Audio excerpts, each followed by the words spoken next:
Mage Soul, A Tale of the Dwemhar, Stormborn Saga Book 2, written by J.T. Williams, narrated by Nick Denton. Part 1. Shadows of Old. Valrin sat beside Adanos. It had been 3 days since his wounds were healed. The fairy magic had sealed the wound, and although at the time, Rother was confident he was improving, his sureness had begun to fade. The once captain of the truest bliss had not awoken, and his breathing had changed. "Storm is coming," he heard Brace say from behind him. The Roosist touched him on the shoulder. "I will stay with him for now. You've spent every night at his side, and you could use the rest." Valrin glanced at her. "I told you that I no longer need sleep." "Perhaps not, but you are the captain of this vessel. A captain should be on deck. I will stay with him for now." The chambers within the ship were well lit but empty. There were barren shelves and netting for supplies, but very little else. He went back up the stairwell and opened the wooden hatch at the top. He emerged on the deck to find Phaedis and Rotho both at the helm. "Storm is coming, Captain," the dwarf said. A long line of black thunderclouds were moving towards them, and the gusts of southern air were as salty as they were relentless. Valrin went to the pedestal and moved his hand over the crystal. The map showed vast seas around them, and no obvious place to take shelter. "We've moved south for the last 2 days, but we cannot seem to get there. The current and the winds are wrong. It's like the gods bid us to stay in this region." Phaedis went to the edge of the ship. "The gods can bid all they want, but this storm might have other plans of its own. I haven't seen one so big in quite a few years. Besides, the swells are really picking up. Perhaps we should head back north. It might be safer." Valrin shook his head. "Rotho, you've sailed on these waters for much longer than any of us. What do you think?" The dwarf grunted and looked up at the clouds. "Keep us angled to the storm. We should move east and try to go round. We have a few answers right now. If we can find a place to hide, it might be best." "Are we too far from Mira?" "Yes, and we could have a fight on our hands just to get that way," he replied solemnly. "There are many islands in the far north of the glacial seas, some not so friendly, and some flat abandoned. The ethereal qualities of the far north are a mystery to many. You have many places like Mera, and a bit to the southeast of that, Corson, but many places are frozen ruins of realms of beasts long forgotten. We are lucky not to have been swallowed up by some sea monster, to be honest. There are a few of those in the deep depths, or so the old ice dwarf stories say." "Great. Stories," Phaedis joked. Rother gave him a sharp glance. "A man of archery is uncommon in these waters. What is your true story, archer?" "My story matters little, but I aim to make my past better. In current company, since I have little to hide, now I am from Taria, and have been gone from there for 6 years. Criminal? In a way, to some. I let those I love slip away." The dwarf laughed. "Then please, good archer, do not love us." Though it was meant to be in good humour, Phaedis just looked down, and then walked to the rear railings and stared out. Valrin could tell he was upset, and even Rotho seemed surprised by Phaedis' abrupt actions. Valrin wondered of where he came from, but did not go to him. It seemed best at this point to just let him be alone with his thoughts. The ship was cutting through the water at a now wondrous pace, for the storm seemed to be turning. That, or its grand expanse, was too much for them to outrun, and they were simply losing any hope of having enough time to escape it. "Have you thought of a name for the ship yet, Valrin?" Rotho questioned. He hadn't, and he hadn't really thought to name it at all. "All ships of the sea must have a name," he continued. "This one is no different. It may have powers and be a so-called realm ship, but it's a law of the seas that all ships must have a name." "A law? Well, more of a preference, really. A good luck type, thing." Valrin thought a bit and then looked across the waters. He had nothing that came to mind in the short time he'd actually been thinking of a name. "Well," Rotho said, "it's no matter, but you need to be thinking of something."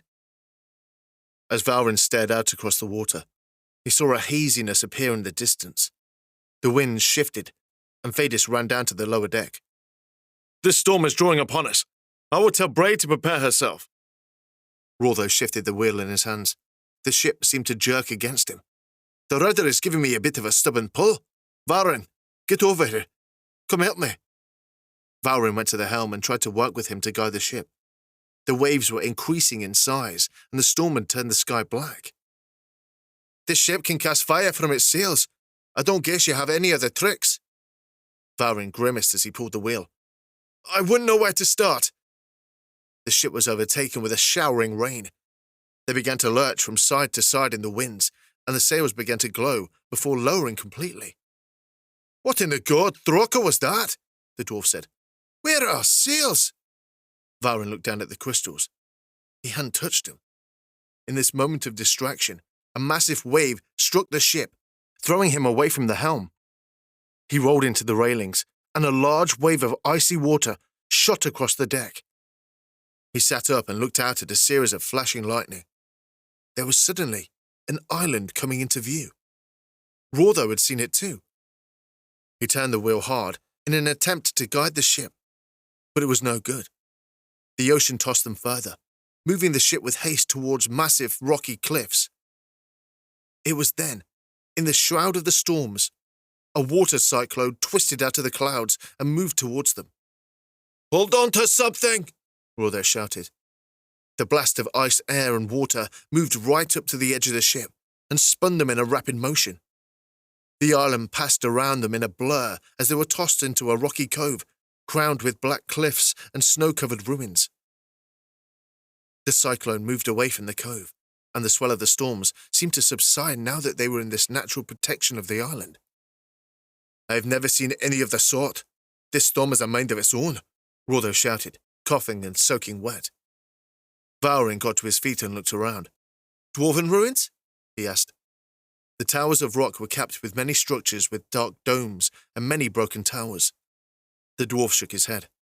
"No, the architecture is not dwarven. I am not sure what it is." Bray and Fadis both emerged from below deck. "Is Adonis okay?" Valrin asked. "He is, but we were tossed around really good," Bray said. "Where are we?" Fadis glanced around and made a pointing motion.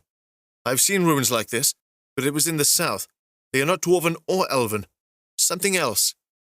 He strung his bow. "What are you doing?" Rotho asked. "The dear sickly captain needs out of the cold, and for good rest. I will scout ahead, see if I can find something, or somewhere for us to take shelter." The ship had come to rest against a large outcropping of rocks, though Valrin thought to move the ship closer to shore, and perhaps a better spot to disembark. Fadis jumped ahead. Rotho made his way to the edge. "I'll go with him. Make sure he doesn't cause any trouble." As the two of them trudged up a rocky path, Valrin looked to Bray and smiled. "I think I might survive my first few days as a captain after all." She laughed. "It is strange. You are young to be a captain." "Not too much younger than you."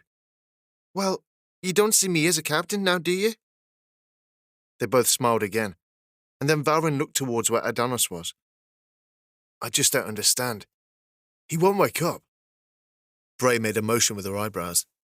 "Well, I'm not sure," she sighed. "I always heard fairy magic was the most powerful of healing magics. Perhaps he needs a bit more. The only reason he was to his feet and fighting as he was his determination to help us escape, which turning your ship towards the other vessels, well, that was really brave of you." "I have to protect my crew, even if it might cost me." She went to the edge of the deck and looked down into the water. "Meredith, I guess, has hope in you as a Stormborn, or whatever it's called, and this ship. I can't seem to explain it. How does it have magical powers? Dwemha or sea peoples? I'm not sure the difference at this point, but I'm guessing it has something to do with that." "I don't know. Us Russians never cared for those of other races. I talk a lot of my superiority to most, but that is exactly why my race is nearly extinct." "You have never seen another Russis?" "No, not breathing anyway. I have a memory of my mother and father, a mere fragment of a picture. I see her, and above her is my father. His hands are alight in fire, and my mother's body is badly burnt. I don't remember too much else. Be happy, Valrin, that you do not know your parents. It's not always a memory that you'll be able to remember fondly." He was shocked at her words. His thoughts of who his parents could have been were always fond. A warm feeling, or more so a fictitious story in his mind, from many nights wondering where he had really come from. Now, he wondered if his orphaning was a blessing. It was only a few more minutes when Rotho and Phaedus returned in a confident stride. "There's a good place for us up the hill a bit," Rotho said. "It has shelter from the wind and rain, and only had a few cave spiders to deal with." 8 cave spiders, dwarf. 8. And 3 of them nearly shot wads of web on you. "Well, he is right," the dwarf nodded. "He is good with that bow. Got off 3 arrows before I removed my axe from the first carcass." Valrin dropped the anchors. He'd forgotten about that before, and while it was strange to leave the ship where it was better than the ground he thought they could get to. The tides were shifting, and the ground, which was covered in water just a bit before, were now sands and jagged spikes of rock. Working together, they moved Adonis and carried him up the rocky path. It was a road of some kind, and without concentrating too much on the random cracks and broken steps, Valrin could tell it was well made. He wondered if it had been here since before the great flooding that destroyed the sea peoples. If so, the place could have been on a mountain, or at least, so he assumed. They reached the edge of a large platform, and the wind cut through with a bitter chill. Valrin looked up to see the storm in all of its rage. More of the cyclones spun in the distance. The sea was terrifying in the magnificence of its uproar. He looked back to his ship and saw that, strangely, the water remained very calm, even though the water outside of the cove was still churning. Rotho and Phaedus carried Adonis. The captain's hand fell flaccid from his body, and Valrin lifted it up to put it back on his stomach. Bray ran ahead of them and to the obvious towering structure they were heading toward. It was like a temple of some kind, a large dome with arches and columns that ran down either side of it. A center double door was slightly ajar, but seemed to move with the winds, whistling around its edges. Valrin ran ahead and joined Bray holding it open. They moved Adonis in and then shut the doors. The ruses quickly created flames for light, and Valrin jumped, spotting the corpses of the massive spiders. "I thought they were smaller," he yelled. No, lad, they're quite large," Rotho teased. The spider's remains were near the size of a bear. He had seen bear pelts come to his island home in the past, but seeing these monsters was something else entirely. Bray walked to several basins that lined the room and lit them with her magic. Though the coals were long dormant and cold, they came to life with relative ease. It seemed that while this place was long abandoned, perhaps the spiders had only recently taken up residence, though he had no idea where such creatures would come from in this desolate region of the sea. They had a few items from the ship to make pallets, and a small fire gave some warmth. Above them, an opening in the dome let in a gleam of moonlight wrapped in the occasional storm cloud. Adonis still slept, and Bray fell asleep as Valrin looked at her. Phaedus leaned against the wall of the room and carved a mark on his bow as Rotho stared into the fire. "What are you doing?" Valrin asked the archer. He finished the strange mark and returned his knife to its sheath. Marks for good deeds." "Good deeds?" He set the bow down and leaned back, closing his eyes. "Deeds. When your life has culminated with the product of bad choices, you start trying to do a bit better." He opened his eyes and stared at the fire before glancing towards Valrin. "To be more worthy." Valrin wondered exactly what kind of life Phaedus had come from. What bad deeds had he committed? And what was he trying to be worthy of? But he didn't push it. The howling wind outside and the dank smell of the room was enough to upset anyone, without further questioning. The dwarf lay back against a rock and began to sing. "Troubled waters, beyond the coldest reach, I dream of love and mountains high. But ahead I have many ocean nights, a long voyage home, a long voyage home. Axe head dulled, from many broken bones, from fearless man and coward elf. I stand upon the rocks of Harrodar, where ancestors roam in the stony home. I cannot weep for those gone away, but I will sing my song, a lonely dwarven song. Valrin listened to his words. They were lonesome and sad. He seemed to sniffle, and they quickly shuffled his hand away from his eyes as he noticed Valrin was watching. I'm not too great at songs. It's been a long time since I've been away from the halls I called home. Being within these stone walls remind me of those places. Eventually, perhaps we will come across old dwarven ruins. You will see the grandeur of my people, and perhaps put from memory the horror you have seen of us so far. I don't really see old dwarves as bad, just some of them. I'm sure there are many dwarves who are giving and open. Rother laughed. Well, just because we're all not bad doesn't mean we're pushovers. Dwarves are a conceited lot. We are proud and we keep to ourselves. That as it is. Once you are our friend, that bond is stronger than hammered dragonor. Better than elves, Fadis said. Rother coughed. Yes, well, elves are their own sort. You do not like elves? Valrin asked Fadis. I guess you could say that. I had my own issues with them. Where I'm from, back in Taria, I spent a good amount of years fighting elves. I always heard elves were the greatest with bows. Fadis smirked. Yes, well, they bleed all the same. Practice can take you a long way, but shadows can hide any that do not wish to be seen. You know, Rother said, I knew a ranger once. A rough man, but a good friend of a short time together. He said something like that. Well, before he died. All rangers die, my dwarf. I just hope to have some say in where my own death takes place. So you were this ranger, whatever that is? Valrin asked. A long time ago, when you were likely a newborn, rangers protect their lands and the lands of their neighbours. They hold a mutual respect of one another, and generally take the most risk to protect that they love. Kings have been protected and slain by rangers in my lands. But yes, it was quite a few years ago. It was about that time I did away with that part of my life. I came up north. There's less to deal with up here. But there was always some kind of trouble, and a bit of coin to be made. There was a sudden scratching outside of the door. Valrin jumped, drawing his blade nearly out. Rother was at his feet, and Fadis moved his hand to his bow and worked to get an arrow to string. Bray! Rother shouted in a whispered tone. She sat up and glanced around. The scratching came again, and this time was louder. Rother motioned to Valrin. Back up! Valrin stumbled, but held his sword out. He bit his lip and stood over Adanos. The scratching came again, and the door swung open with a gust of bitter sea air. The fire went out, and a spray of something flew in.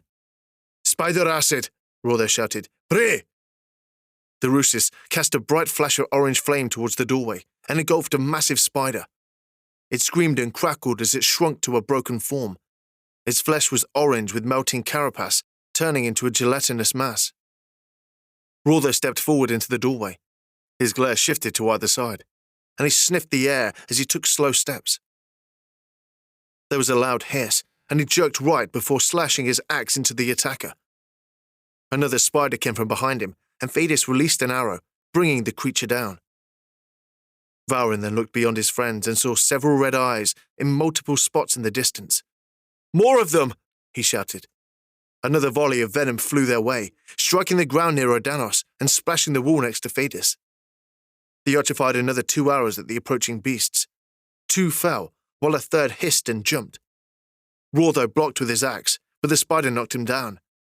The creature stabbed its legs in a forward motion, trying to move over the dwarf and inject its venom. Bray rushed forward and placed her hands over the creature, letting out a brilliant burst of electricity that stunned the beast. Rother pushed it off him and smashed his axe into it. It squealed a strange sound and then died. Are you okay? Bray asked as she pulled Rother to his feet. The dwarf rotated his shoulder and grimaced. Yes, I'm fine. I just smell a spider now. Valrin ran to the doorway to look at the dead creature. It was larger than the largest bear pout he'd ever seen. It had multiple eyes and hairy but frost-coloured skin. "Perhaps we disturbed their nests?" Fadis asked as he motioned to the room they were in. "I guess," Rotho said. "But these beasts could not live in this desolate place. There's no food." "Except us," Bray suggested. A sudden series of flashes appeared in the distance. Valrin looked up to see several bright flames heading towards them. "Get back!" Rotho shouted. The flames struck around them, shattering the rocks and causing the stone to partially glow. Fadis had his bow bent, but did not release. "I do not see anything or anyone," he said to the others. A few seconds passed. They all hugged the interior of the shelter. Valrin peeked around the corner, and he saw another flash. This time blue, before several blasts of ice struck at random around them. Then fire came again, this time striking nearer Danos.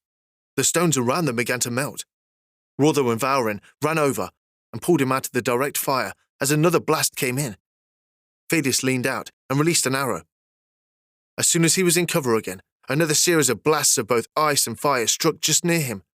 "Damn these things!" Bray shouted. The ruthless emerged from the opening with a shimmering ward to block the incoming attacks. There were two bright flashes as the blast struck her shield. Fadis filed out behind her and loosed an arrow around her side, striking a figure in the shadows. Valrin went to the door, but Rotho held him back. "We have no magic shield or bow in which to fight with. This is their fight," he told him. Another blast struck the shield, and then Bray dissolved her ward. Spinning, she sent several blasts out to multiple figures on the platform. They each summoned wards, and then immediately dropped them.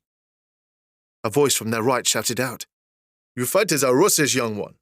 Your hands are alight with arcane power, and your battle zeal is unmatched." "We want no trouble upon this dark night," Bray shouted. "We have an injured man, and we just wish to wait out the storm. We will be gone by morning, we swear." Fadis still had his bow bent. "You don't have to back down from these sprites." Bray was shaking, but not from fear. There was almost excitement in her voice. "They're not elves, and they are much more powerful than I." The one figure who spoke before approached. Fadis immediately stepped forward, his arrow at his cheek. "Stay back!" The figure stopped, and Valrin noticed he simply lifted a finger. The arrow Fadis held at draw disintegrated into embers, and his bowstring twanged empty. He went to draw another arrow when the figure lifted his hand, summoning a large ball of flame. Fadis lowered his bow. "You are ruthless?" Bray exclaimed. The figure paused, lowering his spell. He threw back his hood to reveal a grey-haired man with a scraggly beard. "Some of the last," he replied, "though we do not go by that name anymore.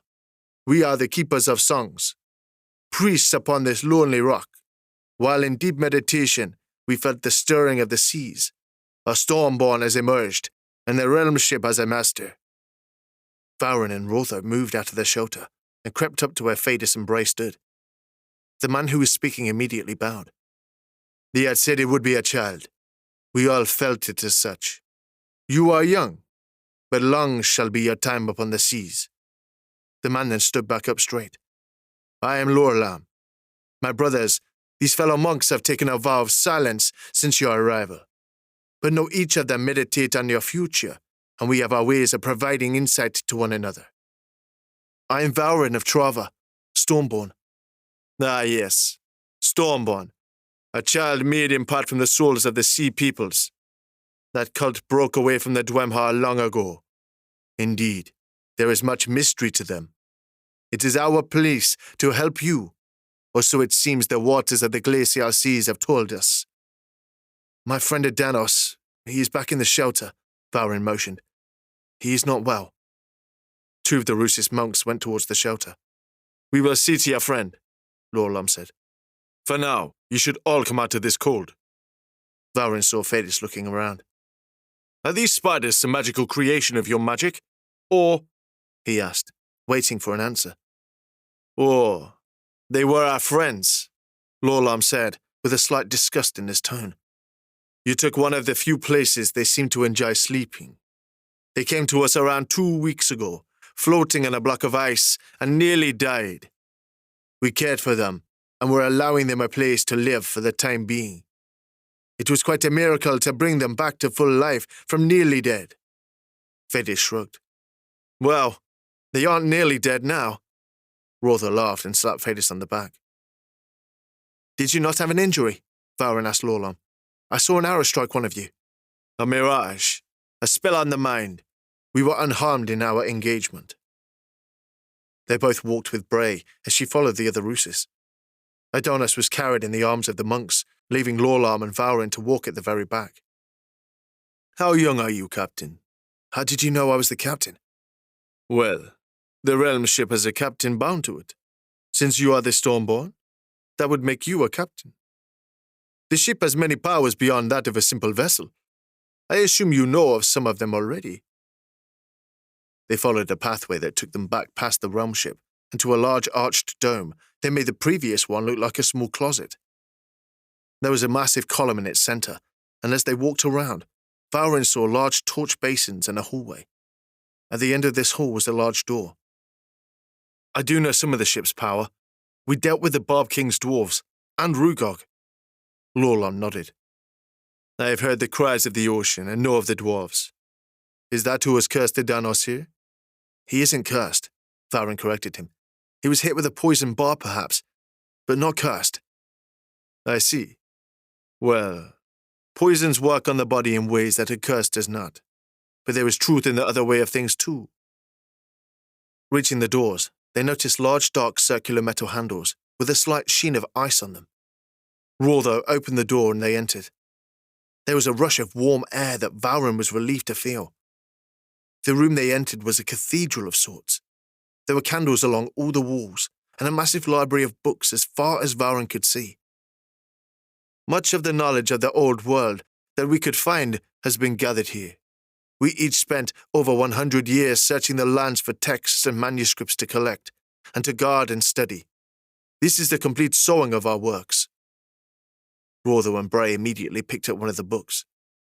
It's a dwarvish metal book, the dwarf said. I've not seen one of these since I was a child. Lorlam snickered. Some are simple, a mere textbook for schooling as the dwarf has found. But once we see to your friend, I will show you something that you as a captain will find most useful, no matter what you think you already know of the sea. The massive room where all the books were also had offshoots of small open chambers, with sleeping quarters, a kitchen of sorts, and a large fire pit that billowed a faint smoke into the upper portions of the cathedral and out into the night sky. They proceeded to the large altar, and Valrin joined his crew to observe what the keepers of the songs were to do next. Lorlam went to Adonis's forehead as the others circled around. In total, there were 8 of them. At this point, Lorlam revealed a large staff with a crystal orb that he moved over Adonis in a circular motion. I never thought I'd get to see another Rooses, Bray said. We were just talking of this, weren't we? Yes, now I just hope they can help him, Valrin told her. I thought your powers were of elemental magic. Rother touched him on the shoulder. These men may have been Rooses, but I think they have moved past the simple knowledge of their race. We shall see. The monks placed their hands on Adonis and closed their eyes. It was the most silent time Valrin had ever experienced. Somehow, though there was no actual sound or light, there was a near palpable power alive in the room that had numbed them all to any noise, except a faint rushing sensation that they could fully feel throughout their bodies. It was like something filled Valrin's ears, but he didn't feel the need to remove it or try to clear his ears. They could then hear again as normal. A hum filled the air that was just audible over the crackling of the nearby fire pit. There was an undulating sound, and then a high-pitched ringing. Slowly their hearing returned, and the monks remained in a bowed position. Lorlam approached them and rested on his staff. There is something about what has stricken your friend that baffles even our knowledge. We must take more time than I expected. I can only bid you rest here among the books and the comforts that we have here. There are beds in the distant lofts. He pointed behind him. Please know that we will work to help your friend, but we do now wonder what it is he is stricken with. We see the evidence of the spear, and we can feel the presence of the fairy magic. But it wasn't enough. He then turned and returned to the others around Danos. I worry for our dear captain, Rother said, but these monks seem to know a bit more than us. Sleep without the threat of spiders. I will take it. As the others went to lie down, Valrin followed them, but did not feel the need for sleep. "That is so very strange," Bray told him. "I know. I do not even feel sleepy." She lay down and covered herself. The others were in nearby beds, and from the loud snoring coming from that direction, it seemed Waldo took no time in taking Lorlam's offer to heart. "There are things for me to see here, I am sure," Valrin told her. "You all need your rest. Enjoy it." She smiled and turned over. He left the area they were in and stood back near the entryway of the halls. The keepers of the songs were still around Adanos and did not seem to notice him. He walked back to the large doorways at the entryway and went back outside. The sun was on the horizon, a soft orange glow just above the edge of the sea. The ruins they were in the night before dotted the upper cliffs in a circle around them, though there were periodic breaks where he could see the expanse of the sea. He followed a stairwell up and around the side of the structure they were in. There was an overhang and a tiny crystal sitting in a notch. He climbed up to it and noticed there was a humming sound coming from the pinkish rock. He'd never seen a place like this. Following around to another platform, he could see the back of the island and a large beach here. There seemed to be glowing crystals all along the perimeter. The wind on this side of the structure was much colder. The light of the sun gave him no warmth, and he shivered. He then heard the sound of a lock sliding to his right. He turned to find an opening door. He stepped back at first, afraid of what he had disturbed in this strange place, but to his relieved surprise, it was Lorlam. "No sleep for the captain of the realm ship?" "No, I'm not tired." "When you are at port and it is safe, you should at least try." The old man smiled, and then shut the door behind him. "You are a curious boy, Valrin. What drew you to come outside?" He hadn't really been drawn outside, in his opinion. "Nothing really. I guess I just wanted to see. I thought Rooses were much rarer, and to find so many of you in a place like this, I had to see what else was here." "An adventurous spirit. Something needed in the glacier seas. This place was built by the Dwemhar, our sworn enemies, if you can call them that. Most of the intricacies of such a building have faded away. There are places beneath that still hold secrets, but having my blood prevents it. I have pierced the veil of magic and seen crystals within. No doubt something your ship uses. I don't really know. It uses crystals for its powers, but I just do not know too much else." Lorlam smiled. "Well, first I bid you bring your ship around the edge of the island into the cove below. I believe I can help you in at least a small way. The area below has a port of the ones who built your ship. There is a place I wish to show you, but I want your ship to be in a safer place." "Is it not already?" he asked. "Dwarven vessels could still find it there. Although I find their chance small, I deem you bring it into the protected port. There is a veil upon it that from the outside waters makes this region invisible, save massive cliffs. Follow the cliffs around and you will see the path open to you. Do not worry. The storm from before is well gone, and I may have had a hand in guiding your vessel here." Valrin peered at the man. You created the storm?" "Not quite the storm, but the forces of the water that drew you towards me. It is no matter now.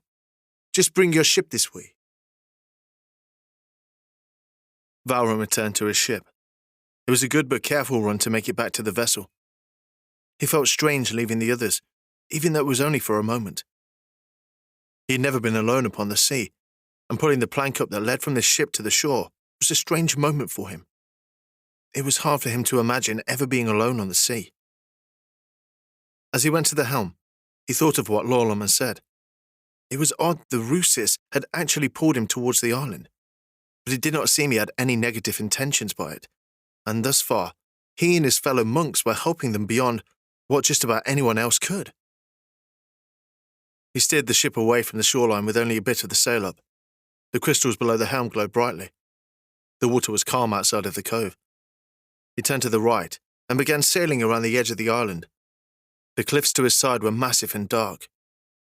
With the pale grey morning sky above him and the whistling winds cutting from behind, he felt alone, but was strangely at peace. As the ship rocked forward and back as he steered around jagged rocks coming up from the sea, he kept along the cliffs until it seemed the rocks moved away from one another and a passage appeared. As he crossed into the path, he gasped, as now he was within a port. He looked behind him to find that there were no cliffs at all, though they had been real enough just a moment ago. It was a powerful mirage created by magic. As he guided the ship into a massive cave underneath the structure that before he and Lorlan were standing above, he saw that Lorlan was waiting for him. The ship began to move on its own, and Valrin tried to fight the wheel, but he could not. The vessel drifted against a long black stone to the right, and with a strange click, the ship was set against the wall. Glowing runes appeared on the ground by the ship. He stepped off and noticed Lorlan was staring up at the walls. The entire structure seemed to be glowing. For so long I have awaited this day. It is strange, finding it all as it was foretold. I still question exactly what this all means. The events of a few days ago happened very quickly. In time you will understand it more clearly. Now, let me show you something. He led Valrin further into the cave and to a massive doorway covered in ice. There were effigies covering it. The Ruthless placed his hands on the door and used flame to melt the ice. Through many translations found across the oceans, I have determined that this was at one time a shipwright's quarters. Though I dare to see it, the markings of Vancouver upon the outside, etched on the floor. Valrin noticed the runes and what appeared to be the image of a ship. Though he couldn't read it, he did see the sharp slashes, almost cruel marks on the ground. Vancouver, composer of the songs of eternity, a god of death, the god of death, if death could be a god. He is far from here, far from you. You must not fear that which is sealed away. Your fate is beyond his reach, for this place is marked as a tomb. I deem you to be careful. You want me to go in there? He nodded. You must know more of your ship, and I have felt the power from within this place, but have not been able to go in there. Your friend Idanos will need more than I have here, Valrin. I have an elixir maker that can do much more than craft simple potions, but I will need something from the south. Go into here and seek out what you can find. When you are done, simply return to the halls above. I will prepare the others for your journey. Valrin pulled open the door, and a strange smell struck his nostrils. This passage has not been opened since it was sealed.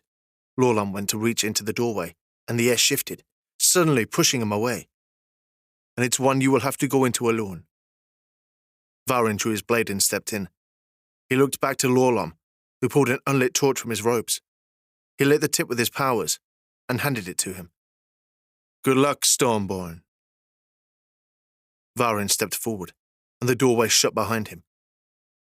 He looked ahead to see a long hall with strewn objects all over the floor and archways well above his head spaced out every few feet.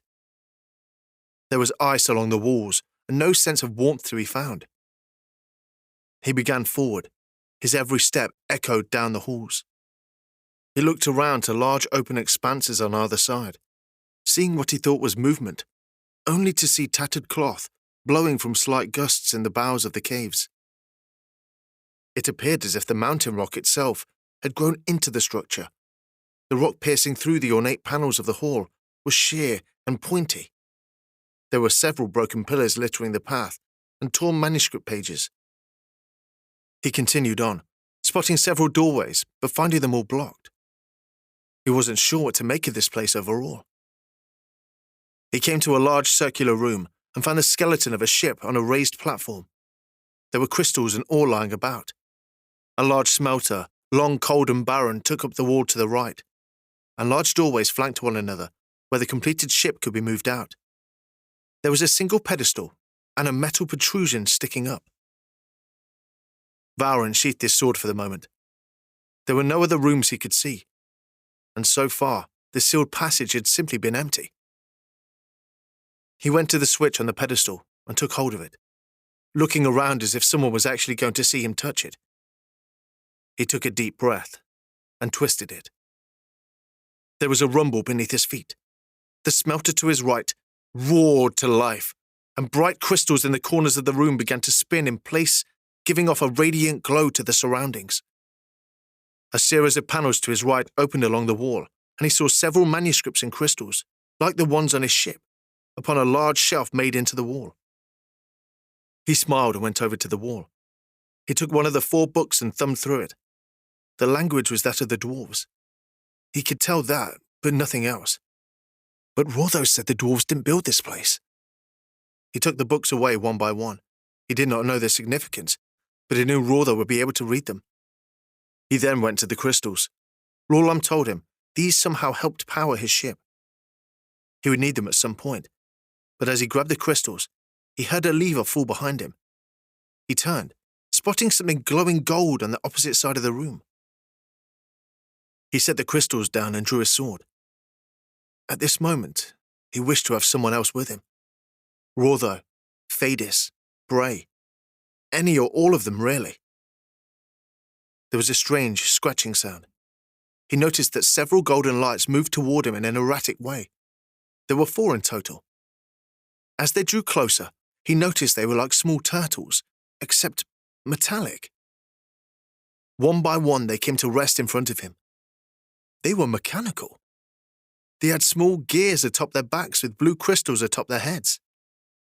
One of them was flashing, and in a sudden flash of lightning, the turtle changed forms and became a small golden tower. A voice then came. "If this room has been awoken, I will know the plans set forth before have come to pass. We were deemed evil by our masters. We of the sea were the last of the sect who believed ourselves truly different. We could not escape the flooding of old. We were the dissenters. We seek redemption, and through my work here, I will have done my part. Stormborn, you have awoken. Your path will lead to our salvation, and if the gods will it, my work here will be enough. I was Arnea, shipwright of the once Grand Dwemha. I bestow upon you not only the texts to teach you of the old realm ships written in a language I believe will survive the true tests of time, but moon crystals to keep your ship well powered. With you, I bid you take my assistance. They are sea turtles, but you will find that even on land they work quickly.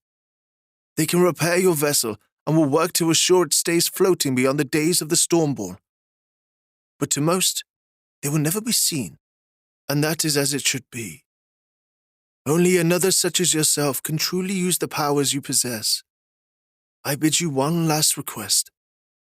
Retrieve my body and return me to the sea. I would much rather rest outside of what has become my prison." The golden tower became 3 turtles again, before each of them turned into small golden balls. Valrin picked each of them up, noting them no larger than his hand. He noticed a small brown sack near the shelves where he found the crystals, and worked to put the assistants and the crystals in the bag. He thought of how Arnea had left him the strange message, and his last request. He gave thought to ignore it, but then noticed the doorway in the direction the assistants had come from. It was now open. No doubt from the assistants, but he hadn't noticed it. He guessed it must have been another veiling spell, like the one outside the island. He proceeded forward to enter a room adorned in hasty markings and covered in red splashes. He noticed a strange smell in the air, not of rotting corpses or a foulness of that sort, but something else, something like some kind of food. He walked towards a glowing light on the wall and noticed it was a small fire. He then looked to see a frail man lying on the ground. He jumped at first, but then cautiously knelt down and found the man was still warm. Blood pooled around him. His eyes were open and his mouth was agape. The man could not have been dead for a very long time, yet this place was sealed. He wondered if someone was in there with him. He scanned the room, but did not see anyone or anything. Valrin then noticed a dagger lying on the ground under the man. He reached down and touched it, and in his mind's eye there was a flash of memory. He saw the ceiling of the room. The frail figure before him was a proud man, but was deeply saddened as the doors to the outside were sealed, and he sat alone, surrounded by his assistants. I have eternity to wait. I will wait within this room until eternity comes to pass. Alone I am, always alone. Tormented by the songs of Vanku, the deceiver. I cannot escape. Once the time comes, when I feel the Stormborn open the way, I will have death at last, though I will no doubt try to obtain it before then. Valrin then saw the image of the old man aging over many, many years, until at last he sees the man smile before driving the dagger into his stomach over and over. The man collapses. The cold bite of the air took Valrin, and his hand seemed stuck to the dagger. He saw the image of the man again, and the dagger fell from his hand with a clang. At this point, he realized the man had been trapped in this place until his arrival a few minutes ago. There was a small window to the outside world that Valrin noticed in the corner of his eye. That was this man's only way to see out for however long he had been sealed here. He had not been as lucky as the Dwemhar in the place Adonis and the others had stumbled upon a few nights ago. This man had been cursed, and he felt a strange pulling in his mind that he wasn't the only one who was cursed to live as such. Valrin, though small, was able to lift the man still dripping in blood and carried him back out. There was something sweet of the notion, the act of returning one of the ones he somehow could almost call family to their resting place. The feeling of death was heavy upon him, but as he reached the outside again, he went down past his ship to the edge of the docking platform and tossed the body into the seas. Goodbye, Arnea. He knew from the visions he had seen before with the others that those who preceded the creation of the Stormborn were a separate cult of the Dwemhar. They regretted what they had become, and they sought redemption. At least this one had found it, in some form. Part 2. Mysterious Friend. Valrin was covered in blood. As the body of the now-dead Ancient One disappeared into the black, cold waters of the sea, he looked around for the path that Lorlam had taken to get to this place. He found a stairwell that led back up and began the spiraling path to the peak where before he stood with the Ruthless. He looked down at the blood smears on his arms. He had never had the blood of another person on him like this.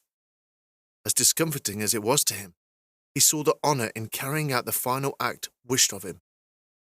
He felt the bag containing the crystals and the assistants, along with the books written in the dwarven language. Arne must have thought much of the dwarves to assume they would survive the unknown amount of time that would pass waiting for the Stormborn.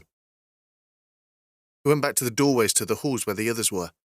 The sun was up higher in the sky now, and he wondered what Lorlam would actually tell them of Adanos. As he entered and began down the stairwell, Bray immediately saw him, and her eyes grew large. "Valrin, are you hurt?" Rotho and Phadis quickly joined her, followed by Lorlam. "I'm not hurt," he told them. "Bloody, but not hurt." "What happened?" Phadis asked. "The blood is not mine. There was a man, an ancient man. I don't really understand it, but he's been alive since, well, before now.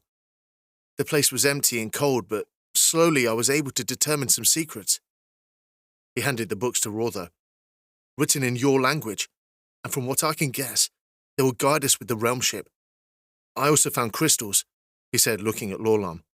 "The power I meditated on and found beneath us was more than these simple trinkets. There was a man beneath us?" "I don't understand it myself," Valrin said. "But he was there. A few days ago, we witnessed visions within ruins to the west. There we saw the sea peoples and their talk of the coming floods. They spoke of going out to the world and awaiting the Stormborn. I thought this was meant as a more spiritual sense, not literal." "Did the man see anything else?" Bray asked. "He spoke of Vanku and hearing his songs." "A tormented one?" Rotho questioned. "A what?" "There is belief that some who owe the gods of death will not be allowed death. Perhaps this ancient one was one of them. Or perhaps he is the key to the old prophecy of the north, of the ones who will release death, or so it is spoken," Lorlam said. "That's an elven prophecy," Rotho stated. That was a prophecy of the far northern glacial seas, spoken by Van Ku himself, when he was sealed away. But we digress. This is not of the Stormborn's concern. That man is dead, but I do worry of what more will be uncovered. He turned from them and went back to Adanos. There was now a single monk standing over him, and the others moved around the halls in silence. The glacial seas are a dangerous place. The way you must go, the danger will not be magical in nature, but dwarven. You must go south of here, to a city called Corson. It is where you will seek out Trilsa, a man who calls that place home. He knows of the dwarven potion trades, and how to find one who makes them. Lolan went to a large stone circle with several cups arranged atop a platform. This is an elixir enchanter of the Sea Peoples. I can use this to determine what any potion is made of, and in that, determine a cure. Your friend was not simply poisoned, as like one who is struck by a barb or a stingray or the slap of a jellyfish of the south. This was a poison that went deeper and was blessed with dark magic. This is beyond my skills, and I fear if more of this exists. Your friend will remain here safe with us, but you must seek out Trilsa. He is a friend of mine. Just do not use my name as you know it. He knew me as the Mage of Ice. Tell him this, and he will help you. Corson, I have a cousin who runs an inn there. It has been a good while since I was there, but I will be happy to see him. Be happy we're not elves. They do not like elves there at all. Sounds like a fine place, said Phaedus. Valrin went to Adonis as the others prepared to head to the ship. He knelt at him and put his hand on his chest. We will return. Rest, friend. He stepped back and into Lolan, who was standing behind him. We will watch over him. Keep faith in your crew and your ship, and may Mirdas watch over you. They exited the halls and hurried their way up the stairwell leading back to the ship. You moved the ship? Bray asked. Yes, an enchanted cove of sorts. Phaedus shook his head. Why is everything enchanted, cursed, or somehow not just good wood and iron? Coming from a man with an elvish bow, Rotho asked. It is only elven wood. I made it myself. I've learned to avoid elven weapons. They're not worth the trouble. Rotho shook his head with a grin. One day we will sit down, and you would tell me about your adventures before here. I have to assume it is quite a tale. Valrin led them down to the ship, and Rotho stared at the docked vessel. How is this ship tied to the dock? It's like it's locked in or something. You seem quite disturbed by this, Bray teased. It's just, I've never seen such a thing. I've seen many dwarven mechanics, and this is beyond all of that. These docks were built by the same people who built the ship, Valrin told him. The doors ahead took me down to the shipwright's room, where a partially constructed ship was abandoned at some point in the past, though I wonder if it was before the floods. How did the ship get to the water? I assume they lowered it. You ask questions that make my head hurt thinking of answers, Rotho said. I will look in these books. Perhaps we will find answers to your questions, and mine.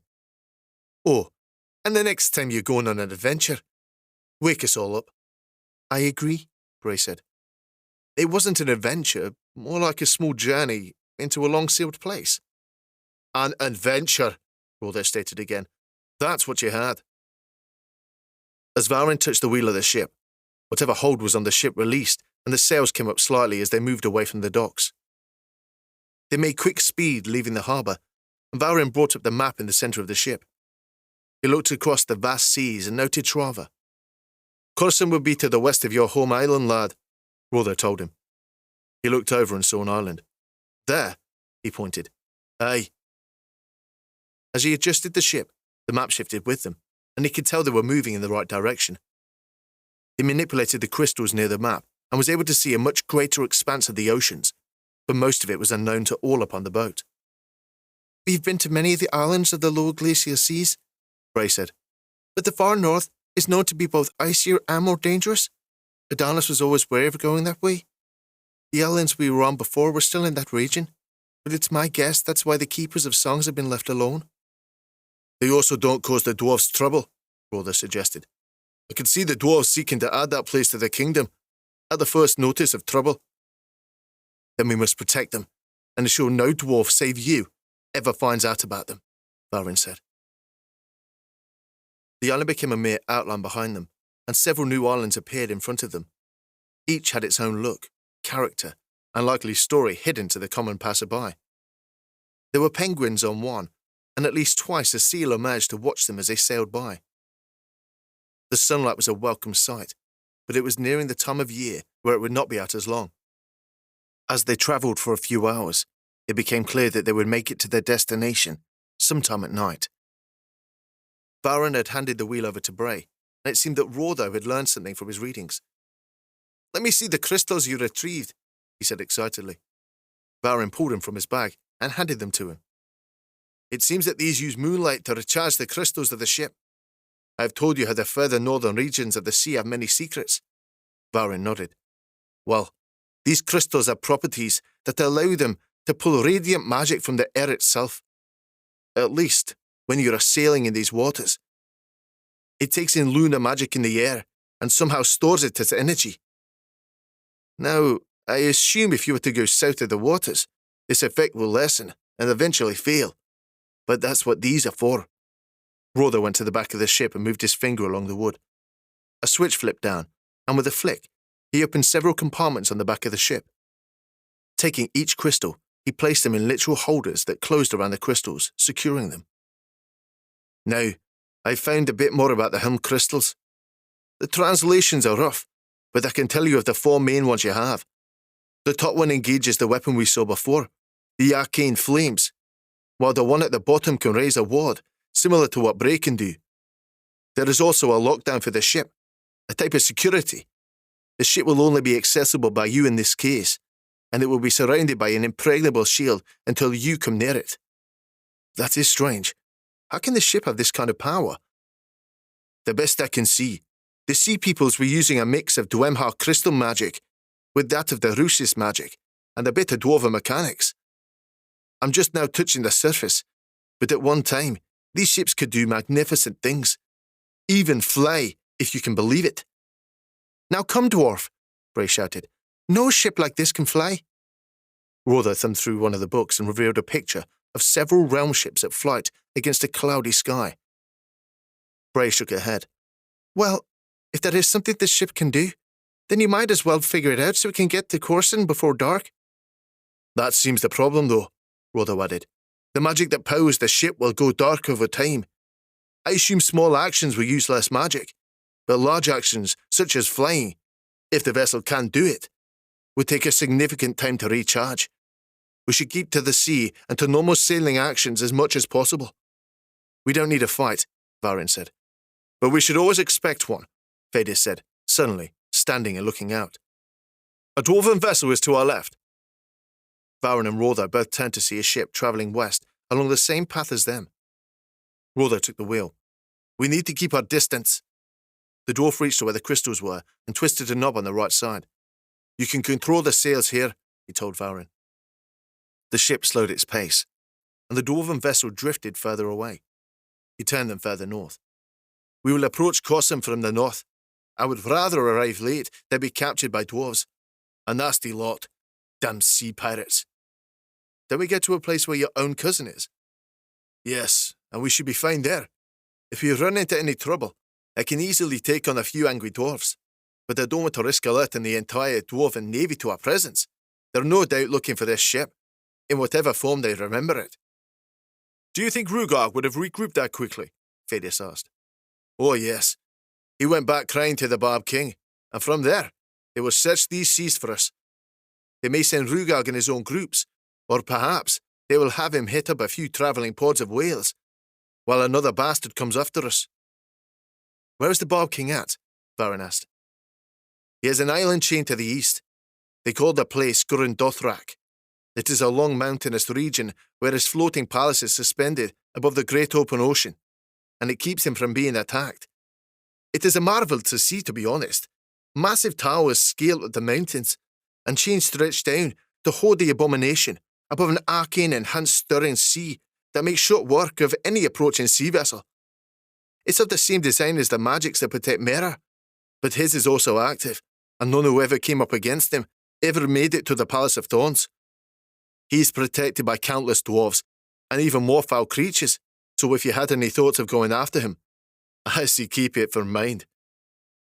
Valrin had thought of it, but now he didn't even know if he should say it. Fedis chuckled. I can tell that the boy seeks blood. A good way to deal with your problems is to head straight for it. But even better, wait until you can make your enemy hurt in the worst possible way. Valrin stared at him. I do not want war with them. This is not my charge as a Stormborn. Well, what is?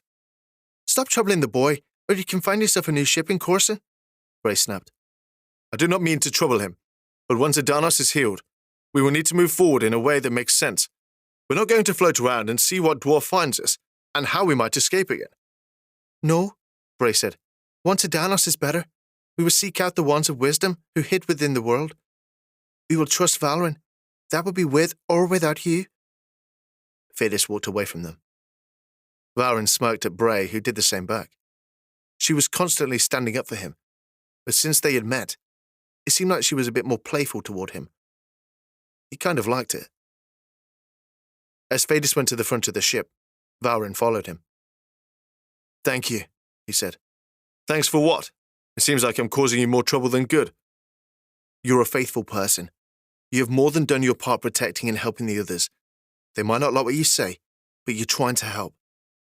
Before I was on the truest bliss, I only had a handful of people who actually cared about me, and only one of those, I can say, never took advantage of me.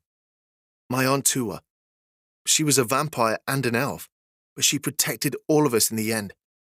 I would hope that if I was to die, that I would do so in action that protects others. So you're telling me you're already planning your death? Well, no.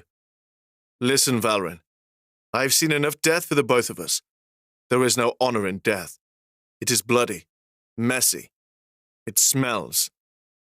My actions before heading north a few years ago resulted in many unnecessary deaths. I had thought to revoke my vows as a ranger, but I didn't. I did as honor would have me do. It didn't get me too far. Fedis paused for a moment. He took a deep breath and then closed his eyes, and then looked directly at Valrin. I see a zeal in you. That king of barbs is not liked, but the people are too scared to rise up against him. I'm not saying start a war, but if you have an arrow drawn and your enemy is in front of you, there is no harm in letting your bolt do the dirty work. Valrin nodded. I'm happy to have you in this crew, Fedis. Just, well, watch it with the others. Strange coming from a child, but I will do so. You know I'm not that young. Young to me, little guy, young to me. They shared a smile, and Valrin went back toward the helm. Their journey had continued with little issue at all. The moon was high in the sky when Rother pointed and nodded. Land ho! He said in a less than exuberant voice. Corson was ahead. Its dark outline had a few specks of light, and fresh snowfall covered the island. How long has it been since you've been here? Fedis asked. 10 years, 4 months and 14 days. Specific? Bray said. My kin and I had a bit of a falling out. Perhaps we should avoid them then, Valrin suggested. Oh no, he's one of the few I trust.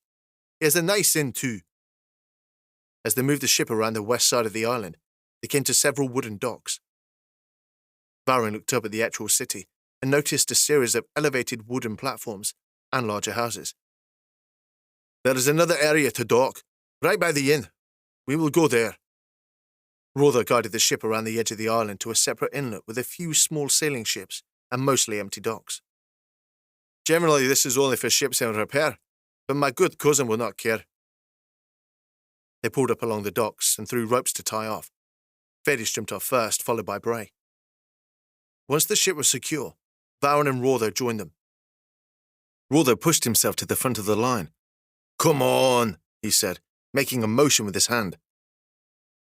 Valrin looked around at the black sand beaches and dark rocks that were sheen in the moonlight. The ocean had washed away the snowfall, revealing the volcanic rock that made up the island. Be happy it isn't winter yet. During the dead winter, this place is under so much snow, you can barely walk the paths. There was a large 2-story house ahead. It was red in colour and had a sign hanging in front of the door that was in need of some paint, but it could still be made out. Valrin took a moment to make out the blocky runic letters, but read it to himself. Spitting crabfish. Rother pushed open the door, and they entered. Valrin immediately smelled the aroma of an odd-smelling stew. "Rother!" a man bellowed out. Valrin pushed his way past Fadis to see another dwarf approaching Rother. "You stay away for many years, yet now you come on the evening of the christening of my new bar. I just received this beautiful dwarven-made top for the bar, the same bar you helped me build for the inn, before you left me to join in the misadventures of some captain." There was no one else in the inn at this hour, and Valrin was actually happy about that. He was looking around when Rother's cousin walked toward him and knelt down. Fadis immediately drew a dagger, and the dwarf looked up. "Some rougher types, my cousin and a child." "He's my captain, Eurus." "Aye, truly such a young captain." "My name is Valrin," he told him. "We are looking for a man named Trosa." The dwarf stared at him. "He has a hovel in the far north of the island, but he also killed my most recent spice runner. Not the greatest thing to happen.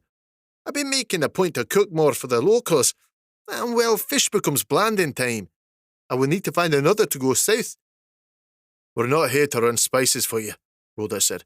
I need to speak with you. We've had trouble with Rugag. Has he been here recently?" The dwarf looked outside and then back to an obviously stern Rother. "No, not in some time. Most dwarves have stayed away. Most elves too, ever since that ordeal with the elf who killed all of those poor fishes. Elves haven't dared step foot on this island." "Though that was well over what? 100 years? "Well, he didn't die, and those poor bastard sprites will outlive us all. Damn them, Rother. Come on and sit down." The dwarf went to the door of the inn and locked it. "I'll get you something to eat. Just a moment." Eurus went behind the bar and retrieved bowls before serving them all a bit of stew. Valrin ate it, and the warm broth was soothing to his throat. The taste was of Arctic fish, but it also had the most fragrant herbs. "Ha!" the dwarf said. "It must be good. No one is talking." There was a sudden knock at the door, and they each jumped, turning around. Calm down, the dwarf said. He went to the door and shooed them off. "My good cousin is here. We'll open tomorrow. Go on, go to bed, you sea cucumbers." He shut the door back. "Pesky drunks. You really shouldn't tell them I'm here. Rugag knows of me." He leaned onto the table. "I do not know what trouble you're in, but it doesn't need to find its way here. I may not agree with them, but they are dwarves. Our people." Rother finished his stew and stood. "My cousin, you and I will have a drink and talk of our people. They will go to Trussa. We are pressed for time and will depart tonight." The other stood as he did. "Very well. Take the road outside and head east. It will dead end and you will find a rocky recess high atop the hill. There you will find Trussa. Beware, he is a testy man." Rother looked at them. "Find him. Get what you need and get back here. If Rugag gets any sense that we are here, he'll be on top of us quicker than I like." Bray and Valrin immediately went to the door, and Fadis sheathed his knife he had kept out since entering the inn. As the door shut behind them, Valrin shivered at the cold of the outside compared to the inn. "That was a bit abrasive," Bray commented, but none of them had anything else to say of Eurus. "This way," Fadis said. The road away from the inn was desolate and dark. There were many houses, much like the fishing houses that Valrin had grown up seeing on Trava, but no one was out at this hour. Unlike Mira, the land was generally flat and most of the structures looked identical. "A dark place," Valrin said. "Soon it will be dark at all times in these regions. I kind of look forward to it," Bray said. "At least we'll be able to hide easier." The way out of town became less and less a path, and more of just open rocky ground. The city was now behind them, and ahead was a hilly region from where they could observe the sea clearly in all directions. For the longest while they just walked, expecting to find something, but only finding more rocks and uneven ground that even made careful walking difficult and dangerous. They continued up, avoiding drop-offs and following narrow paths, until at last they began into a small inlet with a beach of volcanic glass. Here, just visible in a rocky house, was a man sitting outside smoking. "Who are you to come this way?" the man asked before they had even got close enough to warrant saying hello. They continued walking at first, but the man stood. "Who are you?" he shouted up at them. "Friends of the Ice Mage," Valrin said.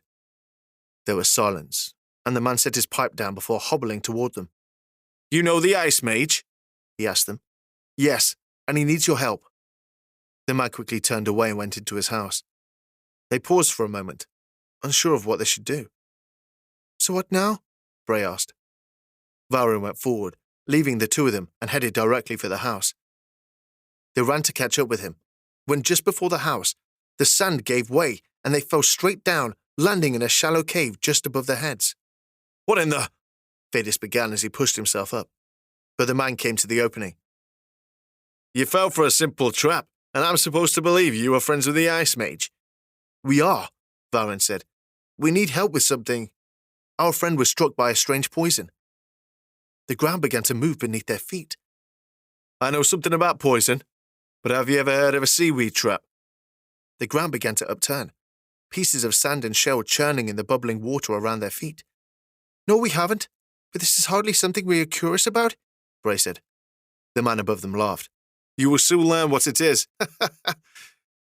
"Trulsa, we did nothing to you. What are you doing?" "I've seen assassins before," he said. "I've hid it for so long, the dwarves know I'm here, but after I killed the first 20 they sent for me, they agreed to leave me alone. Now you seem to know more about me than I care, so I assume they sent you masquerading as my friend's friend, to let you allow me close. But no, that will not happen." Several twisting arms of seaweed came up. Bray attempted to burn it away, but her flames did nothing to the enchanted plants. Vadis pointed at Trulsa. "You are making a mistake. If we wanted you dead, you'd be dead." Charming words from someone in a trap. Valrin drew his sword, but the seaweed grabbed hold of his arms, pulling him down. "I am Stormborn, and I demand you release me from this trap." "Stormborn? Why would I care of that?" "Because this poison does not just poison one, it curses them too. The Ice Mage, your friend, told me you were the only one who could help us. He said you could be trusted, and if we do not return to him, he will search us out and determine what happened." The seaweed suddenly stopped. "Sharp words for a young one. Perhaps you were not assassins." A single rope came down to them. The seaweed receded. "Come, now."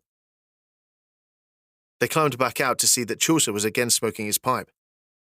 Vadis sneered at the man, and Bray let out a spark of electricity streak off her fingertips. "Good thing I did not kill a ruthless. The Ice Mage always has an affinity for those. We once went on a quest to retrieve his staff. We had to avoid a poisonous beast, and I needed a rare ingredient to make a salve to protect him from its venom. It was a fun adventure, and one of a few we partook in."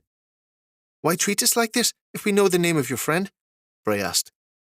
He took a long draw from his pipe and exhaled. "I wasn't going to kill you, but many have died in my sandpits. The deal is that most assassins are cheap, particularly the ones the Barb King sends. Most plead with me, curse me, say the glory of the Barb King will endure.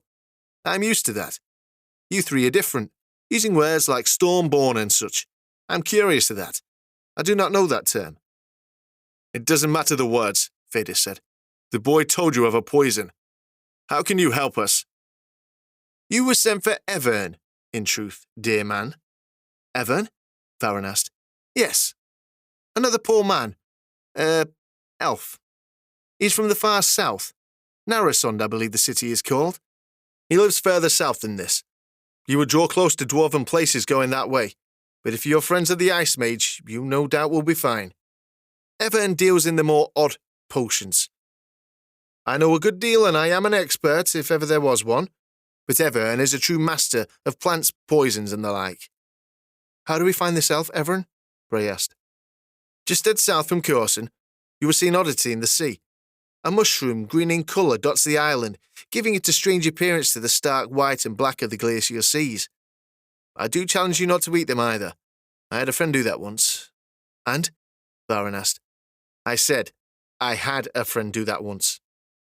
Valrin wasn't sure if this was an attempt at humour, or the man was serious. Thank you, Chaucer, for your time. The man nodded and lifted his pipe. Tell the Ice Mage his old friend misses him. Another adventure would be a fun excursion. We will, Valrin said. As they left the man to his pipe, they made a hurried walk back to the village. Did Lorlam actually say he would hunt a man down? Bray asked. No, but I wouldn't want to anger the Ice Mage myself, so I figured it would work. Lying now? Vadis asked. Now don't go telling Adonis I taught you that. I assure you, he will assume it was me no matter what I say. They made it back to the inn to find Rotho and Eurus standing outside. Rotho approached them. So? We must go south, Valrin said. South? We have to find an elf, a man named Evan. Rotho looked over to Eurus. There will be dwarven vessels that way, Eurus said. We have to do as we must, he replied. Good tidings to you, cousin, Eurus told him. Perhaps when you get done with what you're doing, we can head south for a bit, to Haradar or Micranok. It would be a glorious good time. He embraced before Eurus looked at the others. Anyway, good luck to you all. Know that this is a safe place if you need to hide. I will do what I can for you.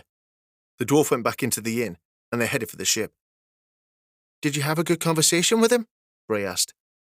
An enlightened one. The dwarves are searching for us. They have already been here looking for a child captain. It seems our adventures to the far north have indeed spread out in rumour and talk among the dwarves. So they are hunting us, and they know to watch for Valrin? Vadis asked. Yes. I hope in going south that we do not need to go to any other city. No, Valrin said. Only to an island and an elf. Some would say that's a bad idea as well, Vadis said. You all know I'm not a fan of sprites. As they pulled away from Corson, they sailed with haste in a southerly direction. They spotted torchlights in the far east. Rotho pointed. Dwarves, likely. Those are large ships. Should we sail further west? Vadis asked. No, in the dark they cannot see us. We would be good to continue south as is. Hopefully our next meeting will not take us any closer to the dwarves than is needed. The others had laid down, and Valrin guided the ship south. He had seen no other islands, and he kept a keen eye out for the strangely green-covered island he expected to see at some point. He looked up to the stars, trying to remember the passage of time and the constellations that Adonis had taught him. He was a captain, but he felt almost lost at the task. To him it didn't help that he was looked at as special to some degree by the others, yet also still a child. He knew he was young, but he had to set himself from the boyish image he had. Perhaps in time, that chance would come. It was still just before dawn. The clouds had shifted away, and a purple hue struck the horizon. The water had become calmer, and for a good while, Valrin moved the ship towards a trio of high-reaching islands. They were the first they had seen since they left Corson, and he had worked to assure he continually headed south. The first of the two islands was obviously not green at all. There was red algae that grew around the base of the tall island. As he moved the ship around it, he noticed it was actually very small in width and seemed to have a rocky extension that connected to another island. This one was larger, but it too lacked the green mushroom he was told would make a blatant finding of Evan's home obvious. At last, he circled around the third island. It was of sheer rock and the largest of the three. There were no plants, no animals, not even holes carved out by the sea. He made it around the edge of this one, when just before he turned to move away, he saw a small beach and mushrooms with green tops growing on it. Yes, this is it! He turned the ship and twisted the knob to lower the sails. As he did this, the ship ran aground and tossed from one side to the next. Without prompting or activation, the assistance Valrin had retrieved from the ship right before came to life and rolled across the deck with a slight hum to their movement. They turned to the four-legged form and scurried over the edge of the boat that had run aground. He dropped the anchor as his dishevelled crew stumbled atop the deck. Sounds like you tore the outside of the ship, Rotho said. What happened? We're here, Valrin pointed. Rotho turned and looked at the island. So we are, but Throcka be blessed. Don't tear about the deck of the vessel. I don't know a shipwright who could actually fix this kind of ship. Fede strung his bow. An island with green mushrooms and an elf. Those sound like the perfect ingredients for a fun time. The front of the ship was still resting on the sands. They leaped from the ship to the sand and formed a line as they walked toward a shadowy, overgrown beach. Valrin looked behind and didn't notice any danger or any signs of the assistants. They were quick at their work and were most definitely out of sight. As they walked up the beach, a white snake fled from beneath the sand and disappeared into the underbrush ahead. Vadis put an arrow to string and moved ahead of them. As he got to just about the spot the snake had disappeared, he turned around to wait for the others. A moment later, a spear from the tree struck between them and Vadis. A white smoke billowed from the shaft, and Valrin felt his strength drained. He fell to the ground and looked at the others, who'd been stricken the same way. He was unable to see clearly, and his arms and legs did not want to work. He felt himself being dragged. The ground went from sand to that of hard rock, and then he could only see darkness. He heard ringing in his ears. He tried to talk, but couldn't even hear himself. He felt sick, but was too weak to even move. He was lying against something hard, but he could do nothing but listen to the ringing. Part 3. Underrealms. It was a good while, but the annoying ringing eventually stopped, and then his vision cleared at nearly the same time. The others were there with him, but they were all bound. "Valrin?" Bray said. "What happened?" he asked. Rother grunted. "Elven trickery, some type of poison. Short-acting, or so it seems." "Yes," a voice hissed from the shadows. "Short-acting, but with purpose." Valrin saw the white snake from before. It slithered between them, hissing as it did. It returned to the shadows. "It is a strange group to have on my lonely island. I do not expect visitors. I rather like to eat them." Valrin looked around and was shocked to see skeletal remains of either human, elf, or dwarf hanging above them. "You have found the lair of Everin, and I must question why." The snake returned, slithering over Valrin's boots before twisting back to the shadows. "We seek you for your assistance. We were sent by the one known as the Ice Mage to a man named Trosa. Trosa told us you were an elf who could help us with poisons," Valrin told him. The snake emerged again, but this time on the shoulder of a strangely opaque elf. Aside from blackened curved nails, his pointed ears were so long they twisted around his neck. The elf wore the skin of some animal and had a crab claw hanging from his shoulders. "So you come here not as an offering or a mere shipwreck, but to ask me about poison?" "Aye, but we'd appreciate it if you let us go so we could talk as decent people," Rother said. "I am not what you would call decent people. I am not welcome at decent places, but my snake here, Rassi, likes me." The snake twisted around his neck and down his body. The snake went to Valrin's hands, and he could feel it nipping at the rope.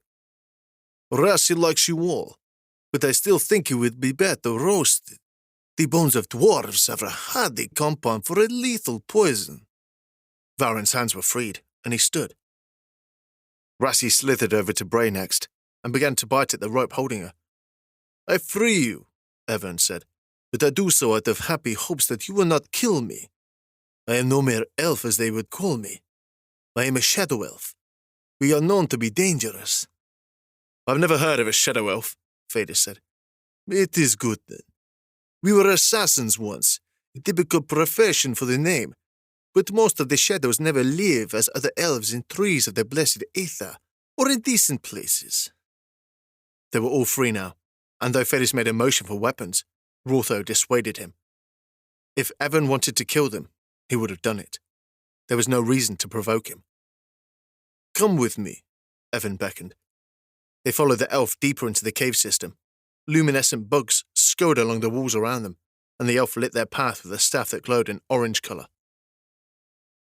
The cave opened up into a cavern with a wooden bridge that was flanked by trickling waterfalls. Valrin looked over the edge of the bridge and saw multiple glowing plants at the bottom of the cave. "I grow many things," Evan told them. "Most you cannot get in any other place than here. I have traveled far and long to obtain this rare flora." "So you are into alchemy?" Rotho questioned. He ignored Rotho for a moment, leading them up a narrow stairwell. They ascended to a tower of sorts, where the ocean winds cut through the stones. I will take you to my home, so we may sit and speak in more comfort than the caves. In the darkness, it was hard to actually see the elf himself. He was simply a hooded figure leading them on. They walked across a stone walkway, and Valrin paused to look out of a hole in the passage. The sea was beneath them. Are we leaving the island? Yes, Evan replied. That is but one of three. My home is in the one we go to, although it is not as simple as that. Reaching the island, they came to a room of vines and large leaves that wrapped up into a small opening of sunlight. Follow me to more comfortable places, dear friends. The elf stepped into the vines and smiled at them as he descended into the undergrowth. I think I will wait here, Fede said. Come now, Archer. Let's not get scared, Rother said. They each stood on the vines, though Fedis was still reluctant, and slowly began to descend. Valrin felt his feet tugged at first, but then a snaking trio of vines twisted over him, and he took a deep breath as his head was covered. He couldn't see anything. He felt for a few moments that he was falling. The sensation came several times, but each time the vines grabbed hold of him again. This is not the most comfortable situation I've ever been in, Fedis said in a garbled speech. It was a few more moments before Valrin felt his feet released. A second later, and he found himself falling a few feet and standing in fresh sod. They were in a large cavern. Mushrooms grew in every spot they could see. Evan stood above them, just up a small stairwell, his staff shining orange light upon them. Valrin noticed that his staff had carvings of flowers of differing kinds and a skull at its head. Atop it was the glowing crystal. It looked very similar to the staff Lorlam used when attempting to heal Adarnos. I heard your question, dwarf, and of course I am into alchemy, herbology, and every other named science of growing herbs and plants, in general to otherwise shape the world. You were the fools to search me out about the poison after all. This way. They followed a large stairwell that narrowed to a circular passage. As they walked down the passage, Valrin stopped to look out of the windows. He saw fish. What in the gods is this? Fedis said. You're religious? Rother said. I may become it if this place begins filling with water. Valrin touched the glass and noticed one of the fish came toward him, and stared. It reminded him of when he was near Midas with the Danos. They were actually underwater right now. He peered a bit longer, and then went to join Evan in the next cavern. There wasn't much of the traditional sense in the elf's quiet abode. There was a shelf with several books, a simple bed and a few foods on a bare table. However, on the back wall of the cavern, there were several instruments and bubbling concoctions. There were heads of multiple animals in glass jars, along with what appeared to be at least a few human skulls. You admire my sciences? Evan asked him. I just have never seen anything like this. I studied in the College of Fadabrim when I was a young boy. Earth magic. I was a most studious student, but I knew even then that I had a knack for the more unpleasant sciences. Tell me, why have you sought me out? Valrin looked to the others and then back to the elf. Our friend was struck by a dwarven bolt. He fell unconscious, and we used what we could to remove the barb. We were fortunate to have fairies that healed him further, and we thought that he would just sleep it off. But then he hasn't awoken. You were sent to me then? Yes. The Ice Mage mentioned that the potion has a curse attached to it in some form. He is poisoned, yes, but he is also cursed. The elf looked down and rubbed his head. A strange poison to have these qualities. But you are in luck. I happen to know of a place. It is where the dwarves once gathered their poisons, an island to the east. There are dwarves that way, but if we are quick, we can get what we need. I take it that is what you want. A sample. The Ice Mage said that he can create an elixir from it. Evan snickered. Your friend must have access to a great piece of magic to do that. Valrin remained silent. Keep your secrets, then. It is no matter to me. So, are you going to tell us where to go? Fedis asked. Dear man, I said that we can get what you need. We implies I am going to. There are many poisons crafted in the Dwarven Isles. You mean to take us near the actual capital city, Rodo asked. Yes, but just near it. If you want to source the poison they are using, we must go to where they obtain it. I know of this because for a time, I created the poisons. You must trust me, dwarf.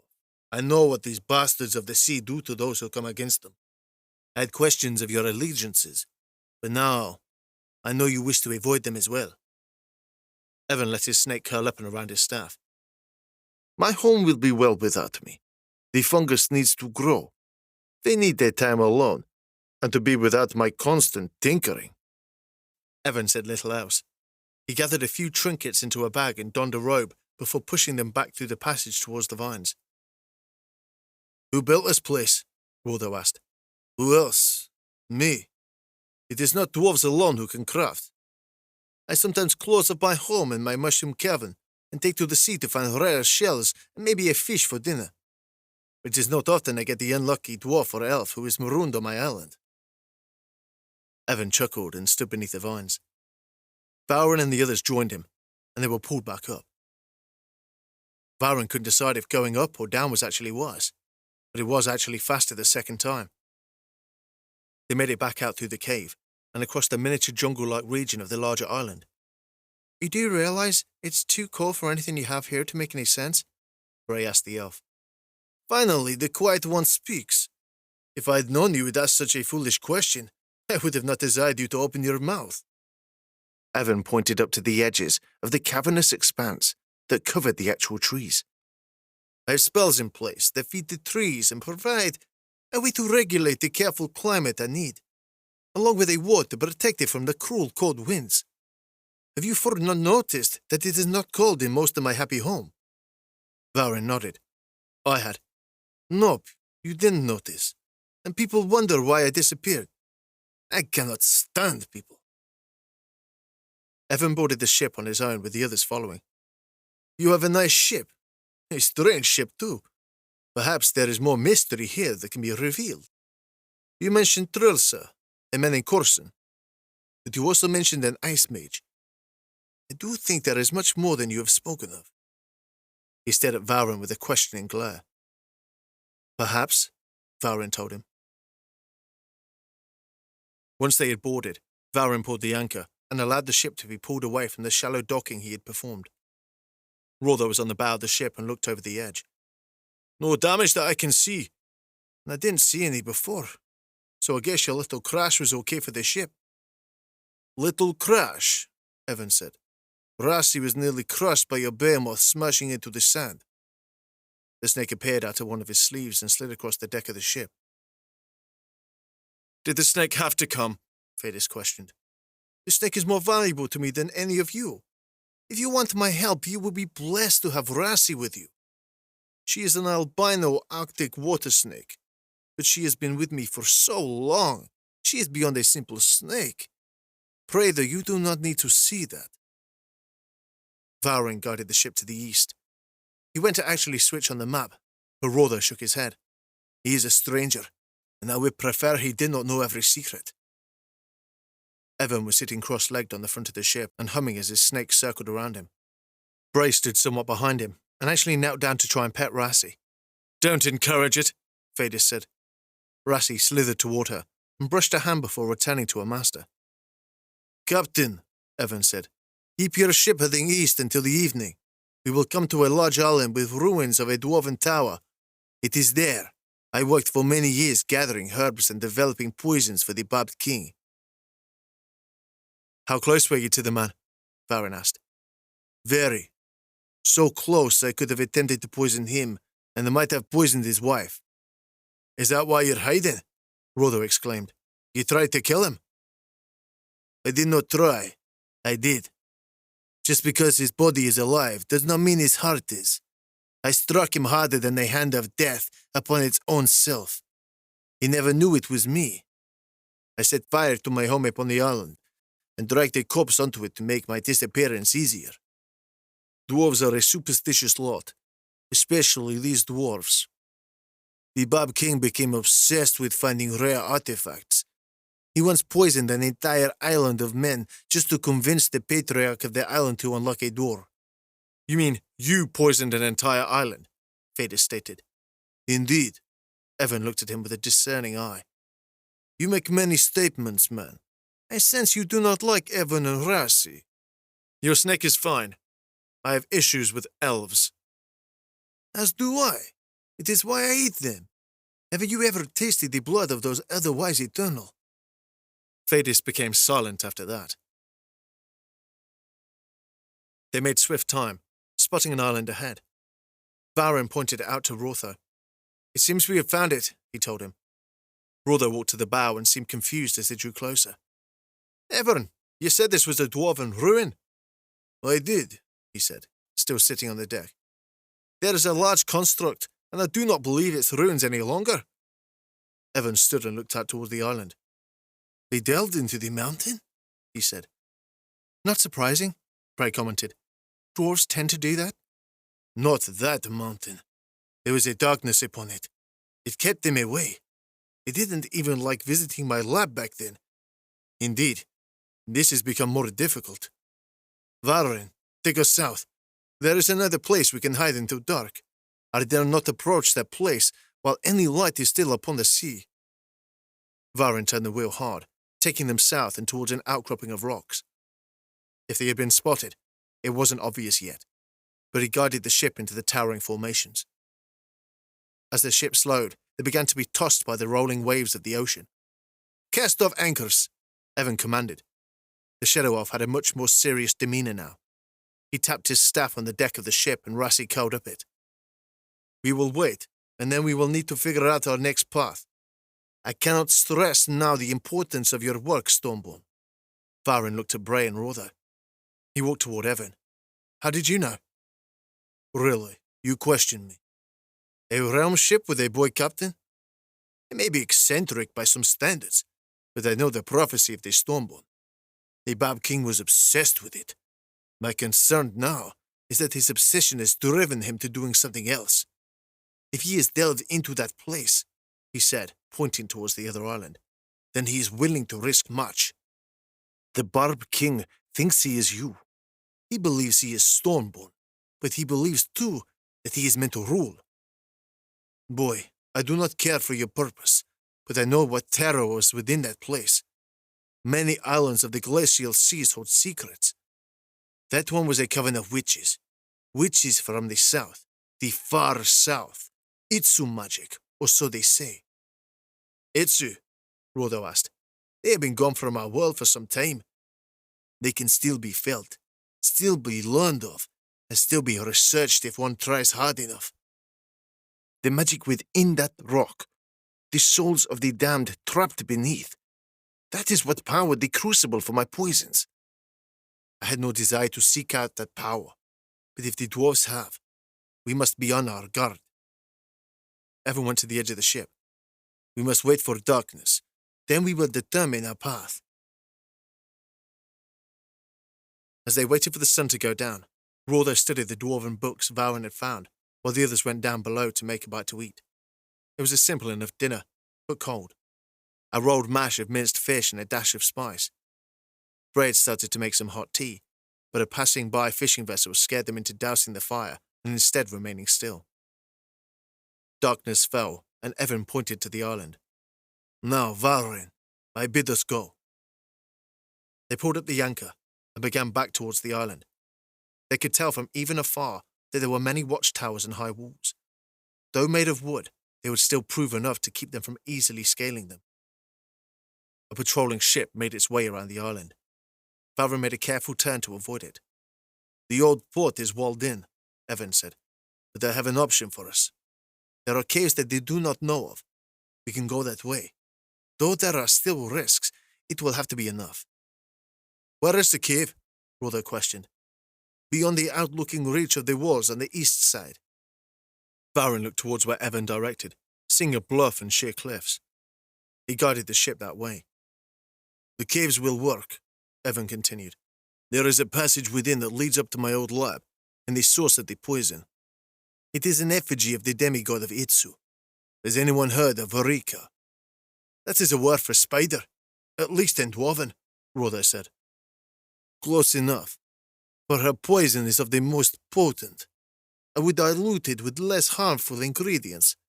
I dare not use the most potent and pure for a poison. It can capture your very soul.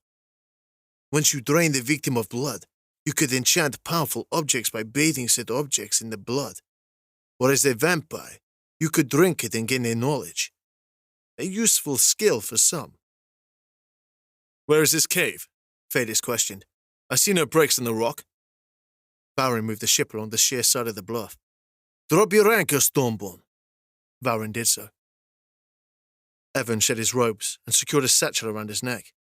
His skinny form was pale, but though his face was rough and his hair scraggly, his elven blood kept his body as pure as a child. He took his staff and went to the edge of the ship. Breath of gills, come. He struck the water, and several strands of greenish plants wrapped around his staff. The cave is here, but under the surface. That water is freezing, Bray said. How will you be able to find some underwater cave and deal with the cold? How do you know your enemy is not waiting for you on the other side? Evan laughed. It is a cave, and none know of it save me. I sealed it when I left. Trust this shadow elf, that he knows more than you in this matter. He went to Valrin and handed him some of the plants he retrieved from the water, and then also gave him a small stone. Ember rock. Place it against your body, and the cold will flee from you. Once we are in the water, place the plant in your mouth and breathe. Where is mine? Fadis said. You're not going alone with the boy. Your bow is cheap. I will take the girl. She wields no weapons, but is in your company. Ruthless, I suspect. You did not just happen to be with the Stormborn. If you knew of the Ice Mage, then each of you have purpose. But for now, your purpose is here on the ship. He handed Bray the same things he had just handed Valrin. Be careful, he told Rother and Fadis. I cannot promise an easy escape. As they went to the edge of the ship, Valrin looked over to see the patrolling ship coming toward them. I will have to move further out and hope the moon stays hidden, Rother said. Bray, take care of them. She nodded. Both of them placed the ember stones against their skin. Evan jumped in, and they followed after him. Valrin expected cold, but he didn't feel it. He knew he was in the water, but it didn't even seem wet. He just felt sensations around his body. Now, under, Evan commanded. Valrin placed the strange grass in his mouth and sunk down. He suddenly felt the plant come to life. It went down his throat, and it felt like he choked, followed by a sensation of something in his nose. He was able to breathe suddenly. It was almost like back with Mirdas, but much more uncomfortable. Evan signaled for him and Bray to follow him towards the darkness of the rocks. He kicked and did a wide breaststroke, moving quicker than Bray, but barely able to keep up with Evan, whose long legs seemed to propel him at a speed beyond what was capable of them. They dove deeper, pausing before they got to the actual rock and letting themselves fall downward. Darkness surrounded them. Valrin looked up. He could see the waves striking the rocks above him, and he felt the power of the currents changing. At least, he thought it was a current. He jumped when something touched his back. He jerked around to see a large squid moving past. Bray's eyes became huge, and she kicked like crazy to get next to Evan. The squid moved off, and Evan seemed to be laughing at them. He made a motion with his staff, and they continued to follow him, but Bray was now literally right next to him. They made it to the underwater rock, and Evan moved his staff along the rocks until its light illuminated a large silver handle. Moss hanging and shifting from the handle nearly hid it completely. Evan took hold of it and pulled. It didn't budge at first. He took his staff and placed it onto the metal. There was a flash, and it fell open before breaking from its hinge and floating down into the depths. Evan disappeared into the small cave. Bray motioned for him, and they debated who would go in first. Bray eventually won, and he pulled himself into the opening. He couldn't see anything at all, but he kicked and reached upward. His fingertips broke the surface, and as his mouth hit the air, the plant that helped him breathe fell off. He didn't see Evan. Bray came up next and glanced around. There is a way up, she said. He followed her to a ledge and pulled himself up to another platform. It was there, now a bit higher. They saw Evan sitting on the body of a dead dwarf. What happened? Bray asked. Well, that is an unintelligent question. I swear, do you say anything with thought? The dwarf died. Might as well use him as a seat. Did he call for help or anything? Valrin asked, grasping his sword. Call? He can't even move. He's as stiff as brick. Evan tapped the dwarf's head with his staff. This bastard probably came down here to rest and never went back up. That is why you don't go into other people's things. Well, it is a passage in a place they occupy, Ray said. You can't expect them to stay out. Are we done, Russes? I have dealt with your kind before.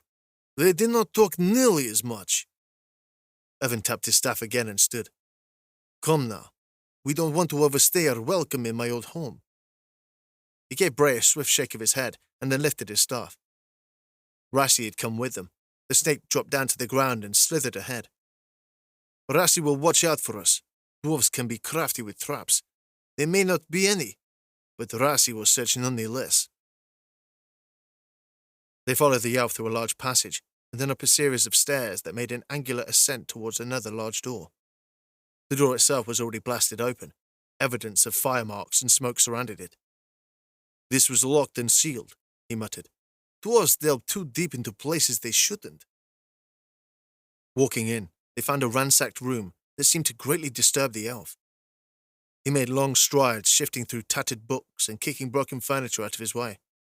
This way to my old lab, he told them. As they followed him down a narrow hallway, they came to a large room with rubble everywhere. There was an image of part of a spider in the wall, but the statue in front of it had been broken. Divrika, they have really messed up your sacred place. Evan, they tempt me with the most delectable temptation. Valrin and Bray both jumped. Valrin drew his sword, and Bray held a spell of fire in hand. She speaks to us freely, Evan said. The shadow elf seemed to tour of this. Clearly he did not expect it. Divrika, long have I prayed to you. Now I hear of a poisoning curse. They have tainted me.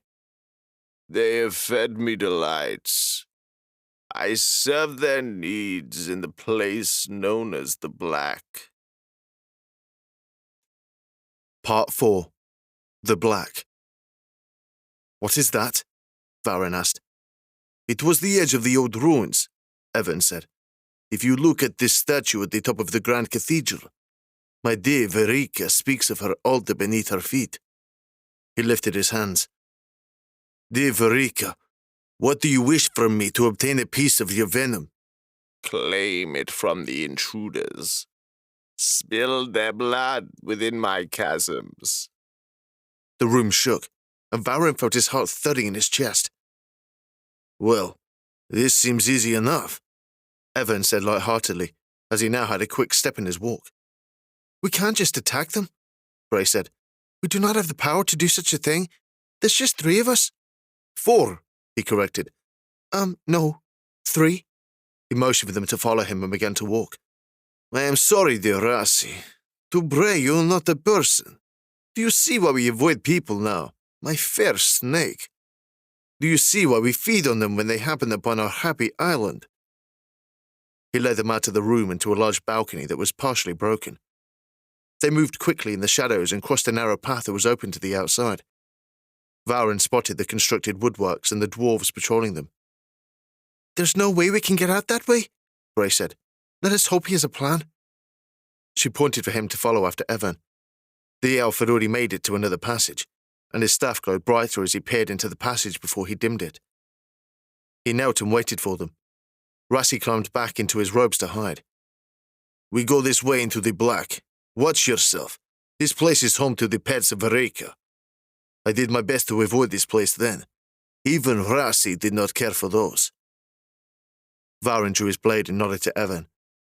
The elf turned and began to feel his way into the darkness.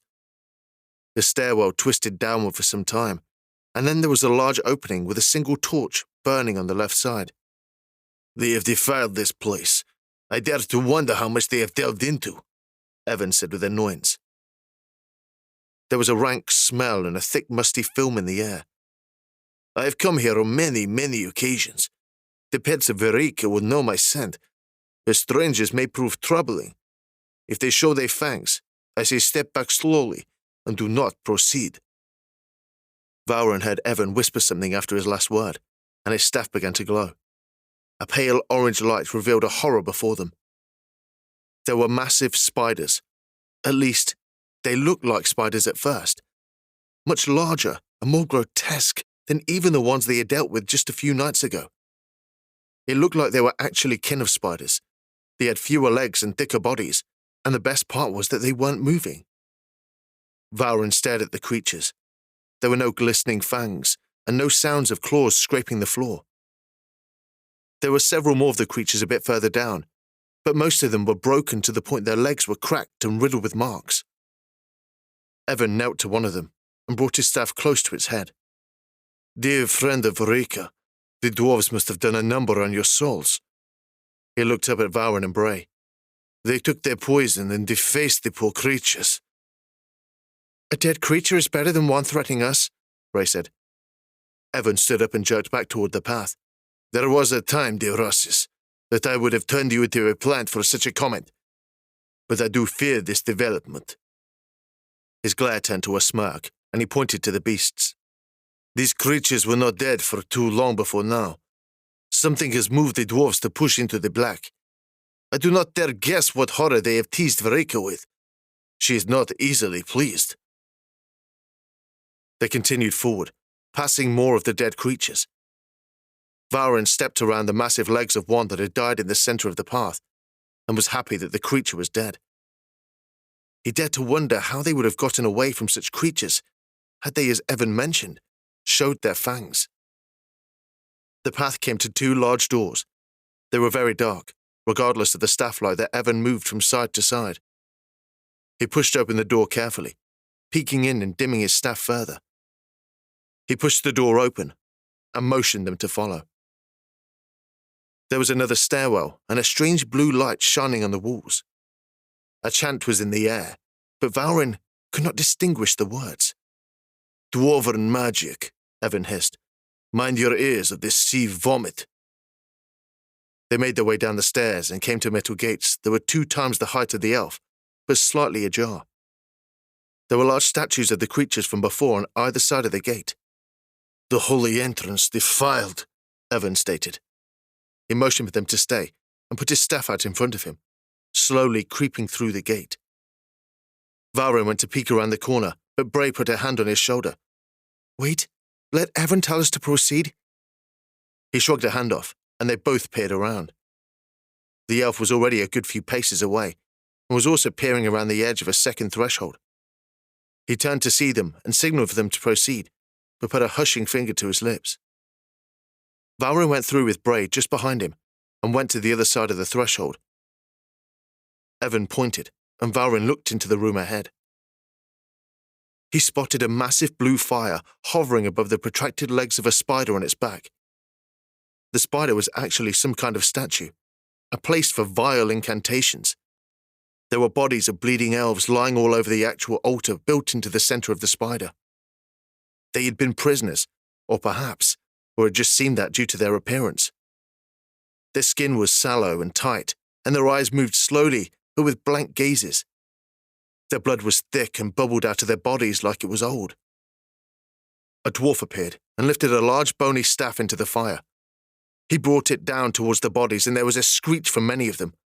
Their eyes widened and became a bright white, and from their mouths poured a white smoke. "Brothers," the dwarf said, turning toward them. Valrin and Bray both jumped, and the dwarf continued to speak. "Brothers, arise. Stand from your silent praise." Valrin looked around the corner to see that the dwarf wasn't talking to them, but to many dwarves in black hoods who were standing up. Their forms had blended into the shadows, and now he wondered how many dwarves were actually in the sanctuary of the black. "We feed the creature, Varika, the blood of Eternals. Through my powers we have kept them alive, to tease the beast, and allow the flavors to come. We call forth the Great One from the realm of gods. May she bless us with more of what the mountain has hidden from us.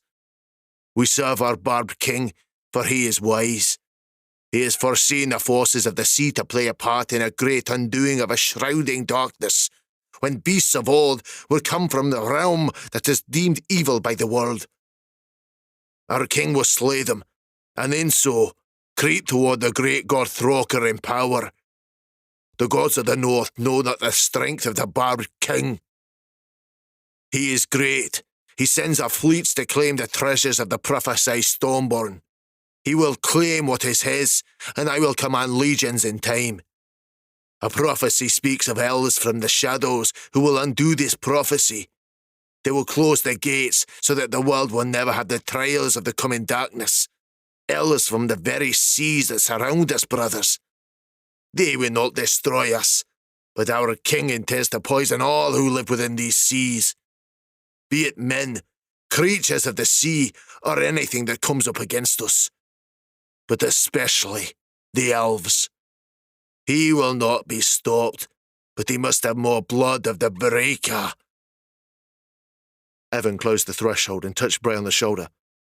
This is a mad dwarf. He speaks of that which he does not know. He speaks of the one who will awaken what has long been silent. He speaks of the prophecy of the glacial seas, so old to even myself, that I am surprised even the Bab King knows of it. What are we going to do? Valrin asked. We must do as Vorika has told us. Prepare yourselves. The dwarf spoke again, lifting his hands into the sky with his back to them. I give you the full flavour of the Eternals. Know that this offering from Irikau, servant of the Shroud, last church of the dead one in these icy waters, bless us with more of your essence. And know he will fill this altar with many of the eternal blood. The dwarf stepped back, and the legs of the statue came to life. With a red glow to the stone, it began to move inward, squeezing the bodies and taking what last bit of life they had. The blue fire below sucked into the center of the glowing red, and from the edges of the statue came a bright, glowing green substance. Irikau reached up into the air.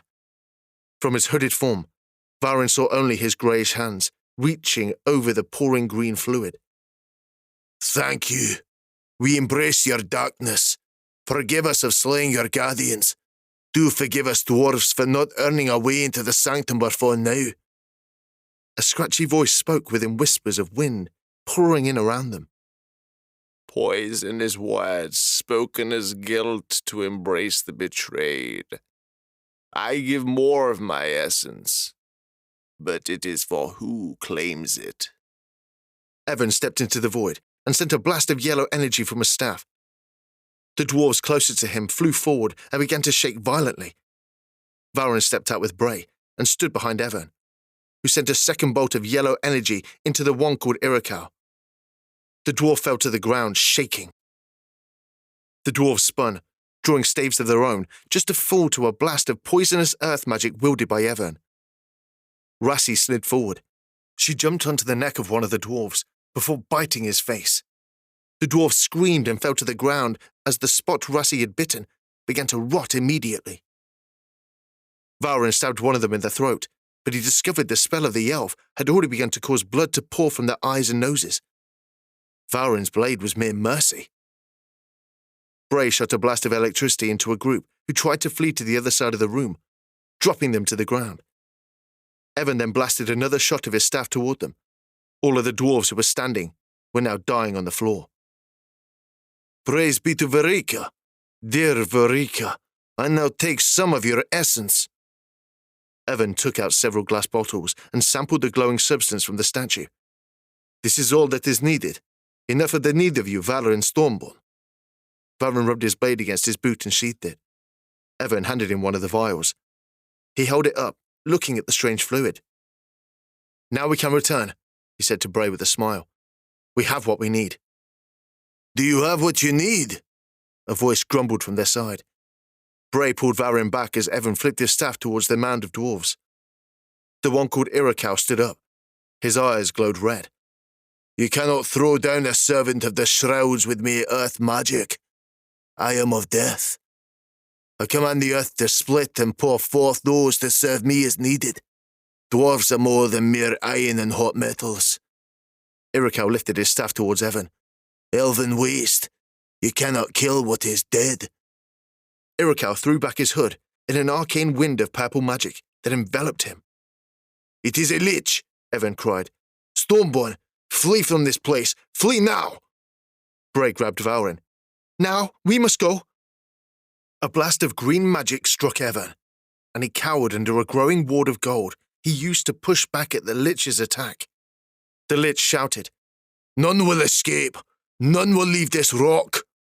A shrill scream pierced the air as Valrin turned to run with Bray. He felt horrible leaving Evan, but the elf was the only one who stood a chance against the power of the Lich. As they climbed up the stairwell, they jumped the steps before pushing open the black doors. There was a loud horn call that bellowed through the ruins. "They know we're here. We must get to the ship." Sprinting down the hall of the dead spider creatures, they came to the stairwell, and Valrin remembered the outside path. As they reached the top of the stairwell, they took to the open-air path and made their way down the side of the mountain to a platform. The water was below them, but they would have to follow the ruins to get lower. Dwarves were behind them. They could hear their gruff voices and the shuffling of their heavy boots. Bray hugged the wall, and Valrin hid behind crumbling ruins just a few paces from the opening that led towards the stairwell to the black. Several dwarves stopped at the stairwell. "Master Ericay shouted, 'He must be in trouble,' one said. 'I'm not going into that place, no matter the pay, and you can tell the Barb King that yourself,' another one said. The larger dwarf arrived with several other dwarves behind him. 'Get down in now, or I will give you to the Lich to do what he wishes.' Without further debate, the dwarves began to move down, and the larger one stopped at the opening and peered out. Valrin was well hidden, lying on his stomach and looking through a crack in the rock. He was impossible to see. The other dwarves descended, but this other one stepped outside. Though Valrin was well hidden, Bray was much more visible. She clung frozen along the wall and attempted to make herself as flat as possible. The dwarf stepped towards the ruins where Valrin hid. He sniffed the air. "Damn dark magic," he said to himself. The dwarf spat just near Valrin and then turned to walk when he paused. He was looking toward Bray. Valrin looked up, and she stared directly at the dwarf. He wasn't sure if the old dwarf's vision was bad, or if he was pausing to make his findings shudder in fear before he announced himself. He unslung a large hammer and stepped forward. "Come, you little rat. You've been messing where you shouldn't." Valrin noticed now that Bray had tried to move further away from the dwarf, and now her hands were holding her on the rock she clung to. "No weapon either," the dwarf said. Valrin had to do something, but he doubted his skill. He had fought a dwarf once, but this one was much better armored, beyond that of the mere sea pirate he had fought before. The dwarf smashed his axe into the side of the ruins. The rocks forced Bray to jump further up. She had no leverage to get back to the platform and possibly attack the dwarf, and there was nowhere for her to run. The dwarf was at the edge. "Come on, little lady. I'm not much into weaker species, but you'd fetch me a bit at the gambling hall back home." Valrin gripped his sword.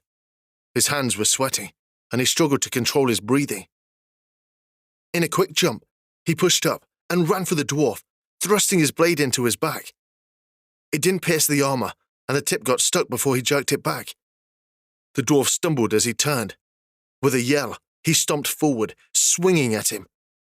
Valrin jumped back, the head of the hammer just missing him.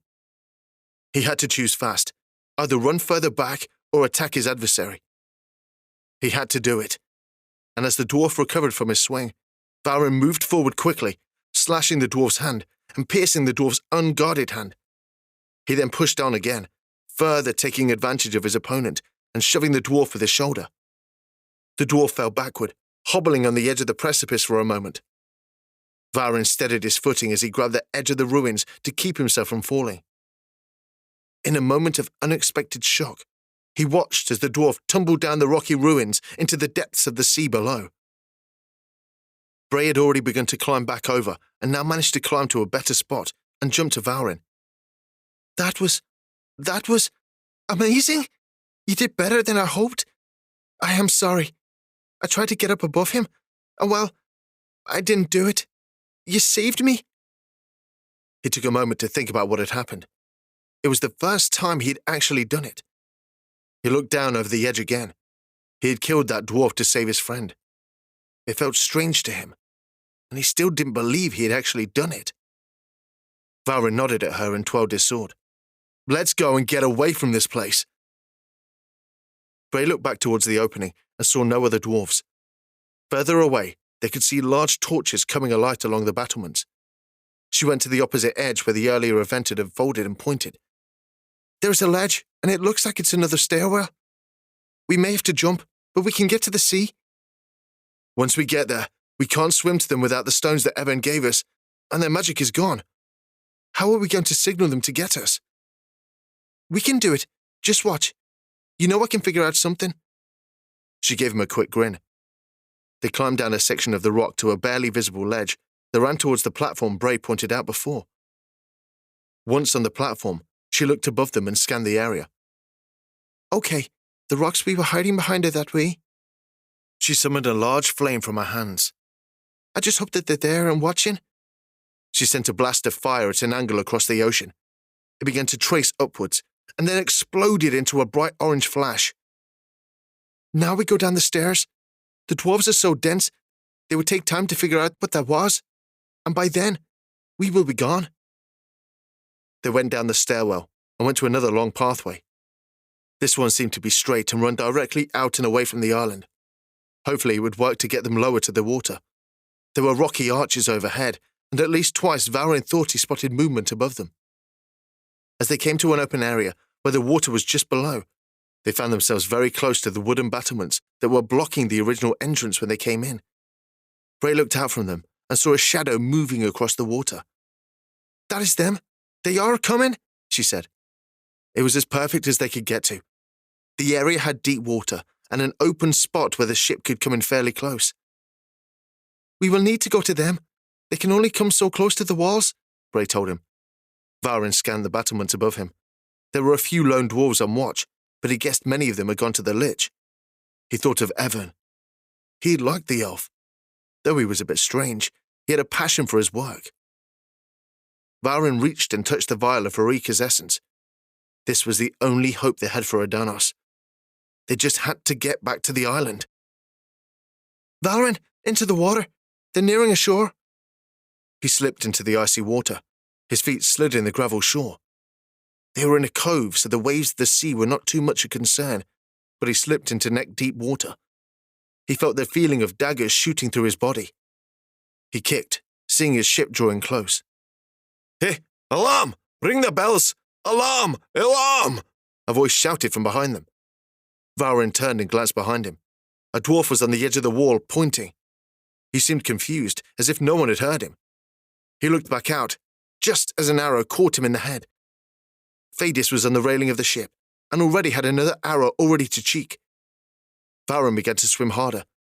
The ship turned and slid in the water. Phadis was now above him. Valrin looked up as a rope splashed near him. He gripped it as he was pulled into the boat. Where is the elf? Phadis asked. We ran into trouble. He stayed behind so we could escape. Bray! Phadis shouted. The Ruthless began into the water. Valrin was shivering uncontrollably. Rotho came to him and set him down before going to the edge with Phadis. Valrin tried to control the chatter of his teeth. He checked that he still had the vial, and it was unbroken. Thankfully, it was intact. There was a sudden shudder to the sea and a loud crashing sound. He stood up, fumbling forward as he did, and gripped the center pillar of the ship. The fortress was burning with a green fire, and a large section had been destroyed. Dwarves were strewn across the wreckage, and a single figure with a glowing orange staff ran up the battlements. Evan! Valrin said. There were many dwarves emerging from the ruins. Phadis drew another arrow and took down the closest to the elf. Rotho, Valrin said. Once we get Bray, we'll have to move to assist the elf. Rotho nodded and looked down to the water. Bray, what are you doing?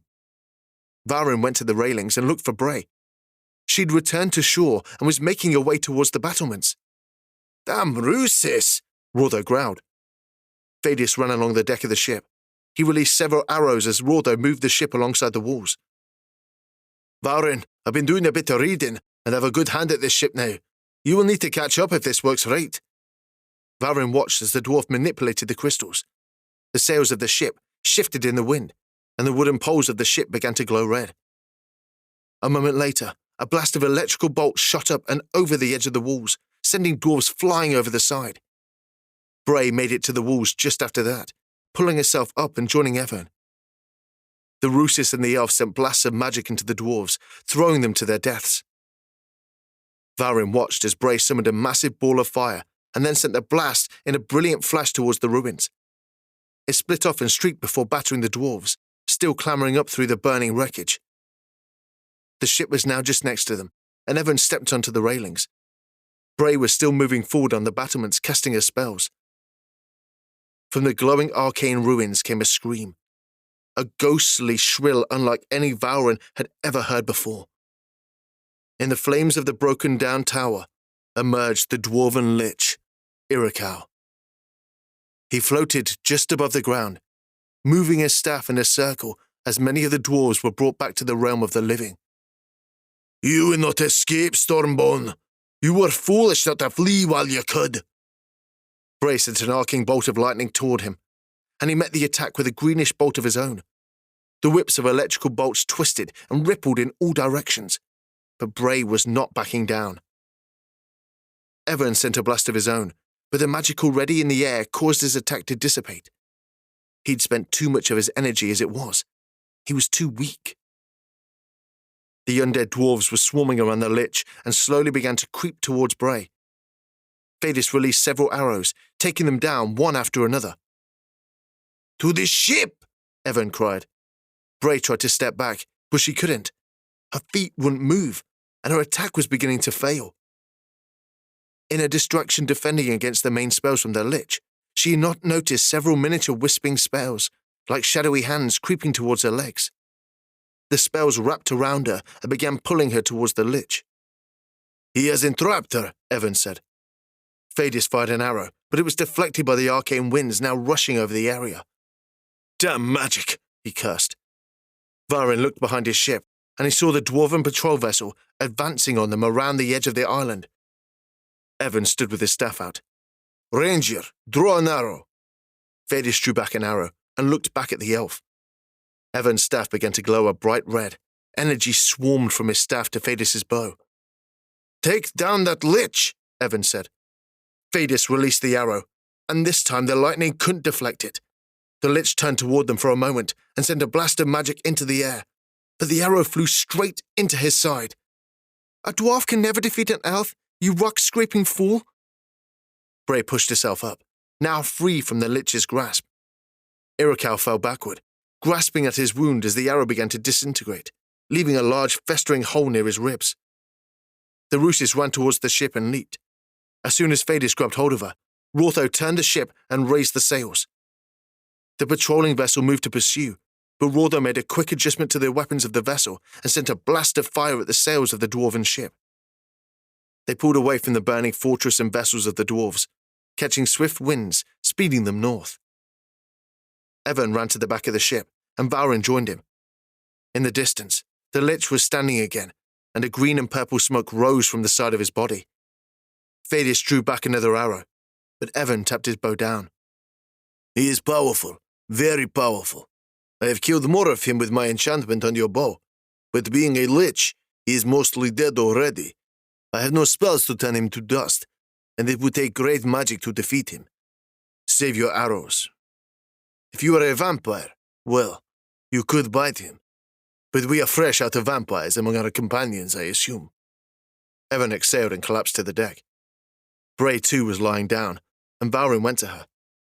"I had to help him. He helped us. And, well, you helped me.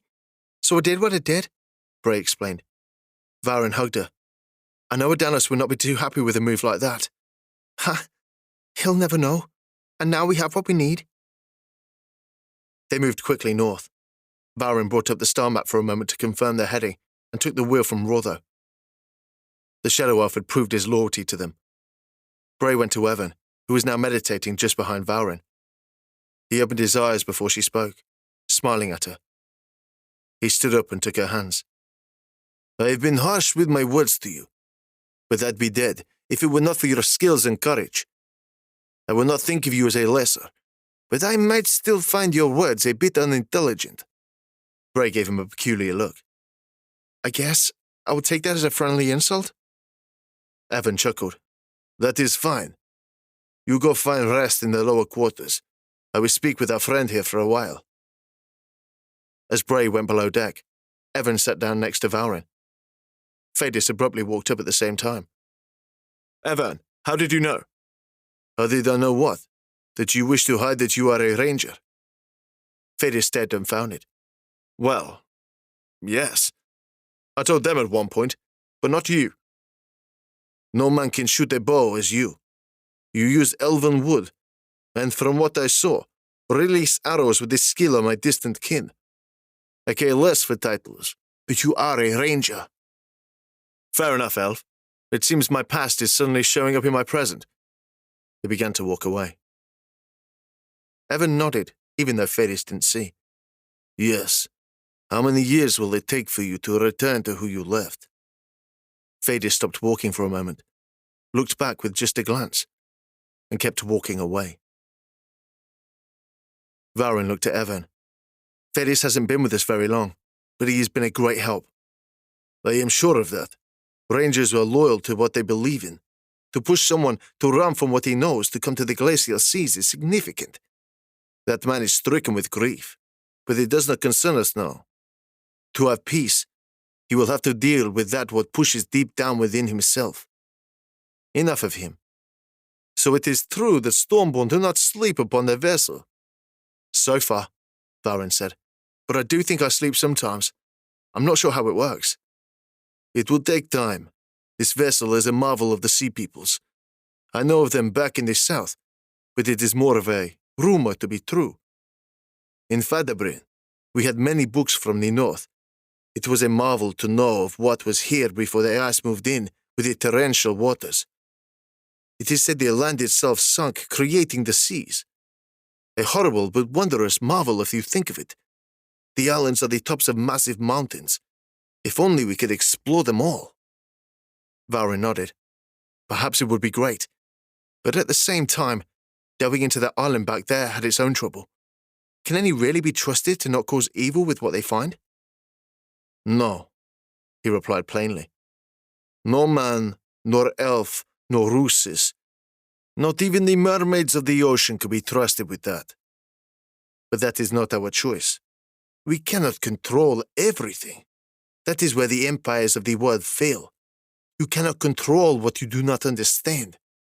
Even if you think you have any degree of actual knowledge of it, there are wondrous powers and horrid curses. We cannot restrict their use, but we can do what is right. Look at me. I eat any who come up on my island. I do it to survive. I do not leave my island except on extreme need. I left to embrace the one called Stormborn. That is what I have determined is right. I know we must travel with haste to save your friend. He paused for a moment, and I am undecided of my path afterward. Rassi the snake slithered away from him and went up the wheel of the ship, crossing over Valrin's hands before wrapping up on his arm. Oh, dear Rassi, you have found yourself a friend? The snake's cold skin gave a further chill to Valrin's arm, and he stroked the snake before it uncurled and returned to Evan. Perhaps we will stay a bit longer then. They had been traveling for a few hours. Evan had fallen asleep just behind him. The sun crossed over the horizon, and grey clouds rolled over them. The sea was chaotic, and he felt a deeper dread than he had felt before. He kept his eyes on the horizon and held the wheel steady. He felt a haste to their actions beyond just Adonis's condition, and he did not know why. The others awoke after some time and made quick work to prepare a meal and a bit of coffee. He gave the wheel to Rotho and ate and drank with the others. They did not seem to sense the feeling that he felt. They were happy, joking. Even Fadis, who seemed to have a sadness upon him at most times, was more relaxed. Valrin went to Rotho, who was holding the wheel and reading one of the dwarven books on the realm ships. This vessel is so complex. I seem to have found a mention of it having the ability to move into places of the gods with ease. I do not understand this. The gods are not even in the same world as us. So a different realm. This is a realm ship, as we call it. Well, yes, Rother agreed, though he was a bit perturbed being called out on the obvious answer. I just can't fathom such a thing. I also do not see a crystal or a way to activate it. You will, Valrin said. I'm in no hurry to meet more of the gods. The one was life-changing enough. Well, well, the great poet will deem your death in many, many years from now, I'm sure. You can see them then. Be happy you're not a mere man. They say they do not transcend to an afterlife when they die. Something about them being too curious of their own world to believe that another exists. Some even say this will lead to their own destruction. They were never meant to last. The dwarves have no need of them anyway. Fadis had overheard the conversation. Talking of men, are we? The dwarves I know have plenty of need for us. Lots of traders in the Taria regions. Well, there is a little trade thing. But, well, fine. Rother just shook his head. Some men are useful. Some men like Fadis here, a bit more than a simple man. It is those who stand out in the short lifespans that the songs are about. They are rare. I assure you there were no songs of me, dwarf. Not yet, Valrin suggested. Don't go getting too much faith in me. I will likely let you down. Fadis went to the rear of the ship and peered out over the water before looking down. Valrin shifted the wheel in his hands and again felt a deep dread. Now it seemed that others felt it too. The relaxed conversations had ceased. The air had dropped to a deeper cold, and it was not just the sun beginning to sink again below the horizon. Fadis, Rother said, due west on the horizon. Do my dwarf eyes deceive me? Fadis walked over to the dwarf and squinted. Ships! Many ships! Bray and Evan both looked out. Did they pursue us? Bray asked. No, there are too many of them for that, Rother replied. They were already coming this way before. I'm not sure why. The island of the Keeper of Songs is hidden. Perhaps no more, Evan said. Perhaps the Barb King chases the Stormborn. He has many spies, many rocks that have eyes, and birds who are loyal to who holds the feed. Valrin spotted the island of the Keepers of Songs ahead. Valrin, we may not have too long here, Rother warned. We must hope the favour of Maidas is with us. He was even more unsettled now. He guided the ship to the east. As they crossed around the side of the island and entered the veiled harbour, Evan jumped, thinking they were going to strike the rocks that made up the hidden way. The ship seemed to guide itself through the passage as they approached, and as they reached the dock, the ship secured itself once again. Valrin jumped off ahead of the rest and made his way quickly to the inner hall. Their time was running out. Part 5. Sacred Bonding. Valrin pushed open the door of the hall and made his way towards Adanos. He could see the captain lying where he'd left him, but something was wrong. The monks surrounded him and held their hands out, summoning small flames. Lolam looked up as Valrin ran up to them. I have it! I have the poison! Lolam looked around the others and took the vial from him. I was worried they had caught you. We have seen dark omens in the stars. He glanced down at the poison. This is pure. Beyond pure. Was Trosa doing well?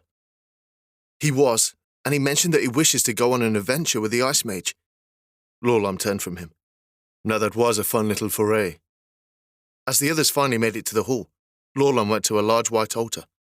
His staff began to glow with a red hue, and he moved it over to the altar, causing the runes to glow. He set the vial of poison down as he made marks with his fingertips on the stones. The captain looks worse, Bray said. Lolam nodded. He has fallen closer to the realm of death. We have chased away the coldness of Vanku with our powers, but his time is short. Lolam took the poison and poured it over a crystal in the center of the altar. The crystal became cloudy with black smoke, and then began to vibrate in place. A few moments later, a green hue poured forth, rolling off the altar. It will take time, he said. If this is what has stricken Adanos, I will be able to mix a potion to heal him. You have little time, Rother said. A fleet of dwarves approach. We must hope the stormy waters from before can keep them from reaching the island, and not propel them into it, as what happened to us. We guided the waters to bring you here, Lolam announced to them. It was fate for you to come here, and a fate we have long awaited. Much is changing. The dwarves will come, but I have hope in this place. He turned to the old ruthless men standing around Adanos. Brothers, long have we hidden here, though we have left many times to search out more knowledge and keep all that we got secure. We must do what our ancestors did not. We must guard this island and not allow ourselves deceived. What can we do? Ambush? Fadis asked. That may stop a few, Bray said, but we are too few for it to matter. Valrin, we should take everyone and leave. We can sneak from this place before they get here. That cannot happen, Lolam said. We must remain here to heal your friend. I will try to prevent the searching of this place. The ships will prove troublesome, but I believe you four can do something of it. There were 2 towers on the edge of the island. One stands on the northernmost peak, the other is on the south. He pulled 2 crystals from his robes. Place these in the pedestals of those towers, and we will gain favor from the gods, at least for a while. Rother and Valrin took the crystals. Shadow Elf, Lolam said. I see you standing near the back. You come with them after so many years of hiding? It isn't like I had much of a choice. We didn't leave the dwarves in the best manner. Plus, there is a lich working with the dwarves. The beast holds exceptional power, but not too much for a ruthless, if I can still call you that. You know each other? Bray asked. From long ago, Evan said with a smile. I thought the old Ice Mage dead. I would have you know this young girl saved my life. He pointed to Bray. She is a fine ruthless, and I would indeed be dead without her aid. I am not yet, but even if it becomes so, Lolam took a deep breath. You know what must be guarded. There was a moment of silence. Evan stared in disbelief at Lolam. Truly? Still within the north? Yes. I could not risk it at any place else. With the coming of the Stormborn and the Bab King's wrath, you still think it wise to? Tell me what choice I had, Elf. South to your kind? Evan gripped his staff and then walked forward. Very well, Ruthless. We will see what comes of such news. Evan walked out to the hall, and all the keepers of songs followed him. What was that about? Valrin asked. If it becomes necessary, you shall know. But for now, I await the way to heal your friend. Go quickly to the towers. The Shadow Elf and my brothers will speak with those who approach our cove. Perhaps they will be able to deal with our incursion. Lolam turned away and went to Adanos. He knelt down and began to recite verses to a song Valrin didn't know. Well, I and the archer will go to the southern tower. You and Bray go to the northern, Rother said. I have little faith that these dwarves mean to talk. The Bab King knows more than we do of our moves. We were betrayed by the crew last time. I do not know how the dwarves have learned of this place, but we must do all we can to survive. They hurried out of the hall and made it to the outside world. Fedis and Rother went south, and Bray and Valrin went towards the other tower, though Valrin couldn't see exactly where they were going. They followed a path to the structure they'd stayed in the first night they arrived, and moved past it along a rocky path that reached up into a higher region of the island. From this height, they could see to the cove and noted the assembly of the monks along with Evan. Who do you think betrayed us? How did they know to come to this island? Valrin asked. Bray pulled herself up to a ledge and then helped Valrin do the same. It was a narrow path, but it was the only way to continue going up. I don't know. I wonder if we were betrayed to start with. The Bab King does have many spies, but it must be more than that. I will be happy when we are on the water again, and far from the lands where dwarves can easily surround us. As they reached an area of more ruins, Valrin could see the sea and many ships approaching. There were at least 20, and with their massive lanterns and boisterous crews, they were in no way trying to sneak up on the island. They reached a tower with a large rock at its center. The tower reached high above the island and had an orb at its top. As Bray moved into the tower itself, Valrin looked behind them to see the other tower to the far south of them. It looked like Rother and Fadis were moving just beside it. Bray leaned over the large round rock and noticed there were carvings in the rock. There was a small hole that she could feel on top of the monolith. This must be it, she said. I don't see any way into the tower itself, and this seems like a place for the crystal. Valrin reached to where she pointed and placed the crystal in the hole. There was a sudden humming that filled the air, and above them, a bright flash lit the orb in a brilliant white fire. To the south, the same thing happened with the other tower. Good, Bray said. Let us get back towards the main hall. They made the careful track back the way they had come, and Valrin noticed that several of the dwarven vessels had turned into the cove. Though Bray led them back towards the hall and the others, he wanted to go see what words the dwarves sought to have with Evern and the keepers of songs. This isn't a good idea, Bray said. I want to know what they've come here for, especially if we're the reason they're here. As they made their way back down the pathway that led to the cove, Valrin noticed that the dwarves were already disembarking and rowing towards the island itself. The monks stood as tall statues along the edges of the cove. Evern stood on a rock, with his staff crossed in his arms and Rassi at his feet. As the dwarven vessel made landfall, Valrin noticed a dwarf, who jumped onto the sand with several other dwarves with him. It was Rugog, the one from before. Happy Island of the North, we dwarves come to claim what is ours. A ship came here, a special ship. I do not believe you could have missed it. Rugog was shouting to all the monks, but they did not move or show a response. Their hands were at their sides, and Rugog looked up to Evern, who was shaking his head. Great, the dwarf moaned. An elf. This place is a whole trove of lost knowledge and people, wasted forms of life.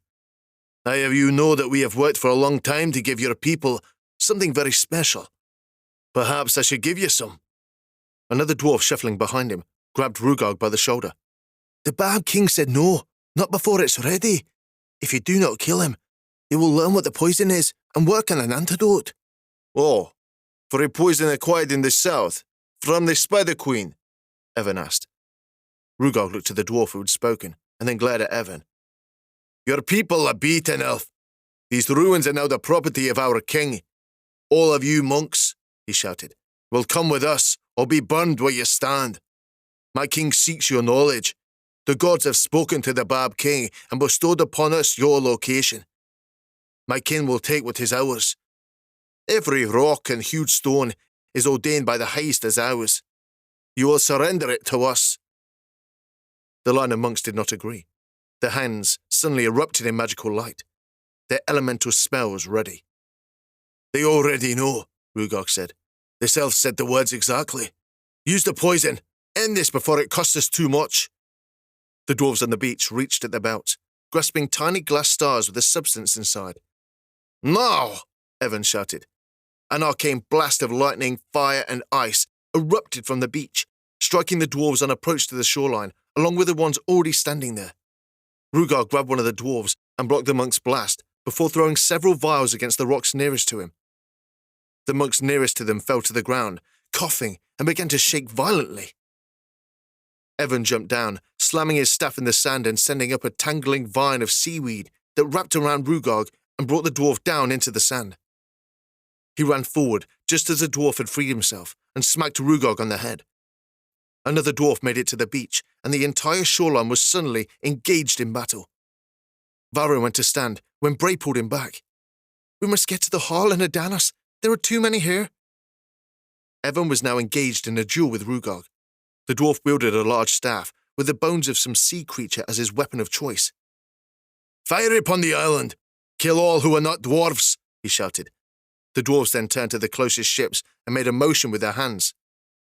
Evern stammered back, keeping his distance as the dwarf brought forth another vial of the poison. It is made to kill your kind, but it will work on any. These monks are nothing. Perhaps you should just give up. A moment later, Valrin watched as several flaming rocks came flying from the ships and struck all over the ruins of the island. A gaseous haze poured out of the stones. Bray covered a nose and pulled Valrin up, this time not letting Valrin keep them there. They ran for the doorway to the halls. He turned to see Evern and noticed the elf running from the dwarves and not too far behind them. Ahead they could see Rordo and Fadis at the hall. Fadis loosed several arrows over their heads.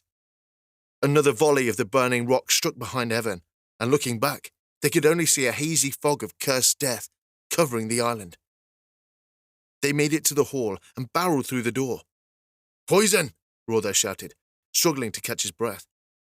Likely the same they used on Adanos, Fadis said. Only a different form. Evern made it through the doorway next, with Rassi squirming up and down his body. Bray shut the door and put down a latch to lock it, at least for the time being.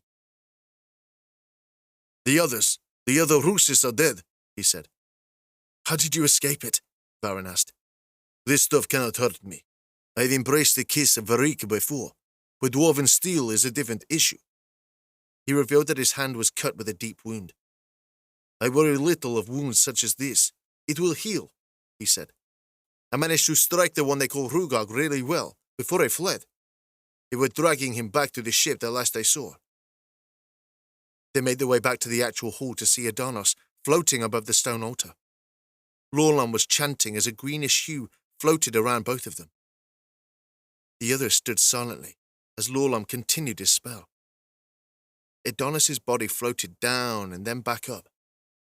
The green smoke flowed into his body, through his nose and mouth, and then back out and dispelling into the air. This happened several more times before his body floated back down to the stone. Valrin noticed that many wares of herbs and bottled substances had been dumped out and scattered around Adanos. Lorlan stopped chanting and opened his eyes. This poison is horrid, but not impossible to heal at least some. I have stopped its process within your friend. It is weakened. The poison loses its potency with a mix of herbs from all corners of the world. But I fear more of this poison. The poison covers the island, Evan said, and your brothers have fallen to its effects. So it shall be, and so it is. He looked to Valrin. I am happy to have met you, Stormborn, but it seems my fate is tied to that of the Dwemha beneath this place. But you will leave here. You will embrace that which I have not in some time. Everin, do not fail me, old friend. There came loud smacking sounds from the doorway. They come, Lorlan said. You must take your friend and take a secret passage out of this place. Come, I will show you. He began to walk away, and Rotho and Phadis went to Adanos. Lorlan, Valrin said, I do not understand. We activated the towers as you wished, but it did not stop the dwarves, and Adanos is not any better. Your eyes deceive you. Look at your friend. Valrin went to Adanos, and he noticed that the captain's eyes stared at him. Rotho and Phadis lifted him up, and he seemed to reach out to Valrin. He heals, but I am afraid the curse will remain in part. Your friend will be troubled, but he will be alive. Now come, quickly this way. Valrin could hear the pounding on the doors. Evidently they were stronger than they looked. Lorlan took them down a side hallway they had never seen before. It was a dark path that was colder and began to wind around a center column and further into the mountain. As they came to a lower level, Evan lit his staff with arcane fire and painted the dark corridor in orange. Lorlan stared at each of them. This is where I leave you. Follow the pathway as far as it goes and press on the stones marked in runes. That will take you to your ship. Be from this place and go to the other I love in this world. The one I die for now. What do you mean? Valrin asked. Come with us. I cannot save everyone, Valrin, and most of me is already dead. His face became extremely pale, and green wisps of smoke rose off his skin. I have long awaited here alone, and while I gave the appearance of many, my brother monks were not as you would think. They were all pieces of my own spirit. They were parts of me. It was old magic, Valrin, something you had heard of before. My kin died below us, and I die now. Tears fell from his eyes. I was ruthless, and I was Dwemha, and then I failed and became as a cult you know as the Sea Peoples. None must know the secrets of the Dwemha folly. You must never admit you know the link between the Ascended and the Lost. I go to finish what you began upon this holy island, and I would take as many as I can of the dwarven filth with me. Lorlan began to glow in a golden hue. He lifted his staff, and in a flash, both he and the staff disintegrated. His poisoned body became as green mist on the floor. A moment later, there was another flash, and a brilliant light ascended back up the stairs. He learned to ascend as the old ones, though I wonder what he does. I do fear I know. Evan paused and looked at the others. We must hurry. The group moved with haste down the hallway, coming to the dead end in the runic stone. Valrin pushed the stone and the passage opened up. They could see the night sky ahead and a roaring wind met them as they emerged into the cold. Valrin could see a ship ahead of them, moored in the harbour. They made their way down several stairwells and around the edge of the cave near the doors of the lower levels. Valrin got to the ship first and went to the helm. The others quickly boarded, and the lock that held the ship released. The cave began to rumble, and it seemed the entire structure of the island was faltering. Cracks formed in the walls, and the water churned as the monolithic stones in the harbour began to quake. "What is this?" Ray asked. "It does not matter," Vadis cried. "Get us out of here, Valrin." He moved the crystals at the helm, and the sails lifted, engorged with the wind. They fled the harbour as the very mountains that made up the ring of the protected area turned to dust and fell. The winds blew over them, pushing the ship away from the island.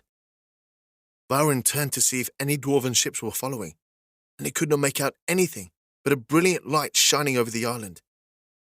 The 2 towers they had activated were electrified and shooting bolts of lightning all over the ruins. He checked the heading of the ship, and then looked back again. There was a flash of light and a blast of wind, and water propelled them east in a hastening pace. The outline of the island began to fade as the ship was pushed further and further away. Suddenly, it felt as if the wind stopped, and the ocean moved backward under the ship. They were jerked across the water. The ship began to spin, and the front of the ship now faced the direction they had come from. Another flash came, and a massive explosion of water and rock shot up into the sky, sending a dazzling light in all directions. The night became as day for a moment, and then all they could hear was the sounds of the ocean tossing the ship back and forth. Valrin's eyes burned, and it seemed everyone else was having the same issue. "What was that?" Rodo asked. "I have never seen such a thing," Evan said. "Not in my entire life. That was beyond what I thought he was to do, but no less terrifying." He was one of the awaiting souls of the Sea Peoples. Everything we saw was because of him. It was always just him, and he kept his secret as long as he could, Valrin said. "What magic was that?" "No mere magic," Evan said. "But they'll have to imagine our problems with the dwarves is done. At least for a while." "Then Rugog is dead?" Valrin questioned. "Valrin," a familiar voice said. He looked down to see Adana staring at him. "It really worked," Valrin said. "You're healed." Adanos began to sit up, but faltered and fell back. Rother knelt down and lifted him up. "It's okay, Captain. We have you." Adanos stared at Valrin. "I dreamed I had died. I dreamed I was choked by a spider. I saw blackness in the frigid, icy wasteland. I heard songs and then felt the warmth of life again. I saw myself high above the sea. I saw the Bab King. I killed him. I then saw a place familiar to me, but yet a place I have never seen." His head fell backward, and he seemed to no longer be conscious. "Adanos!" Bray said. He slowly opened his eyes. "I am so tired. I feel weak." "The poison was strong," Evan told him. "Whatever cure you were given will take time to fully nourish your body." Adonis nodded to Evan, seemingly not caring that he had no clue who the Shadow Earth was. Adonis then turned to Valrin. "Valrin, we must go to the place I saw. It is a place of old and a place of spirits, a place where our fates await for us." "Okay. Does it have a name, or do you know which way to go?" Though he wished to answer, and he opened his mouth to do so, he fell unconscious again. This time, he remained that way. "We will take him below deck," Rodo said. "At least this time I will have better faith in him getting better. He hasn't looked this good since before he was injured by the dwarven bolt." As Phadis, Rodo, and Bray took Adonis below deck, Evan went to Valrin. "We must honor the one they call Lolam and do his bidding. Until your friend knows of where he seeks us to go, it is pointless to wander. We must go to where Lolam spoke. He had a child with a human woman long ago." "A child?" Valrin asked. "Yes.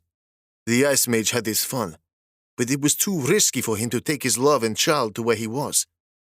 It was a long time ago when he nearly let that regret destroy him. but I have made my own trips to check on her. I must admit that I had stopped for a while. I had actually thought Lolam had since taken her. She is of age to leave that place.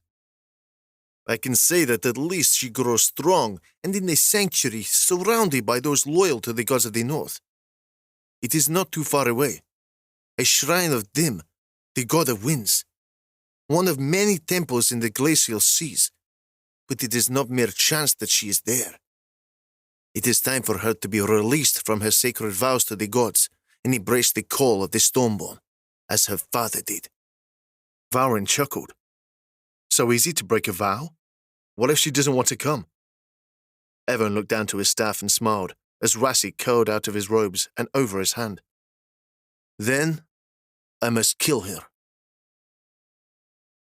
This has been Mage Soul, a tale of the Dwemha, Stormborn Saga Book 2, written by J.T. Williams, narrated by Nick Denton, copyright 2017 by J.T. Williams, production copyright by J.T. Williams.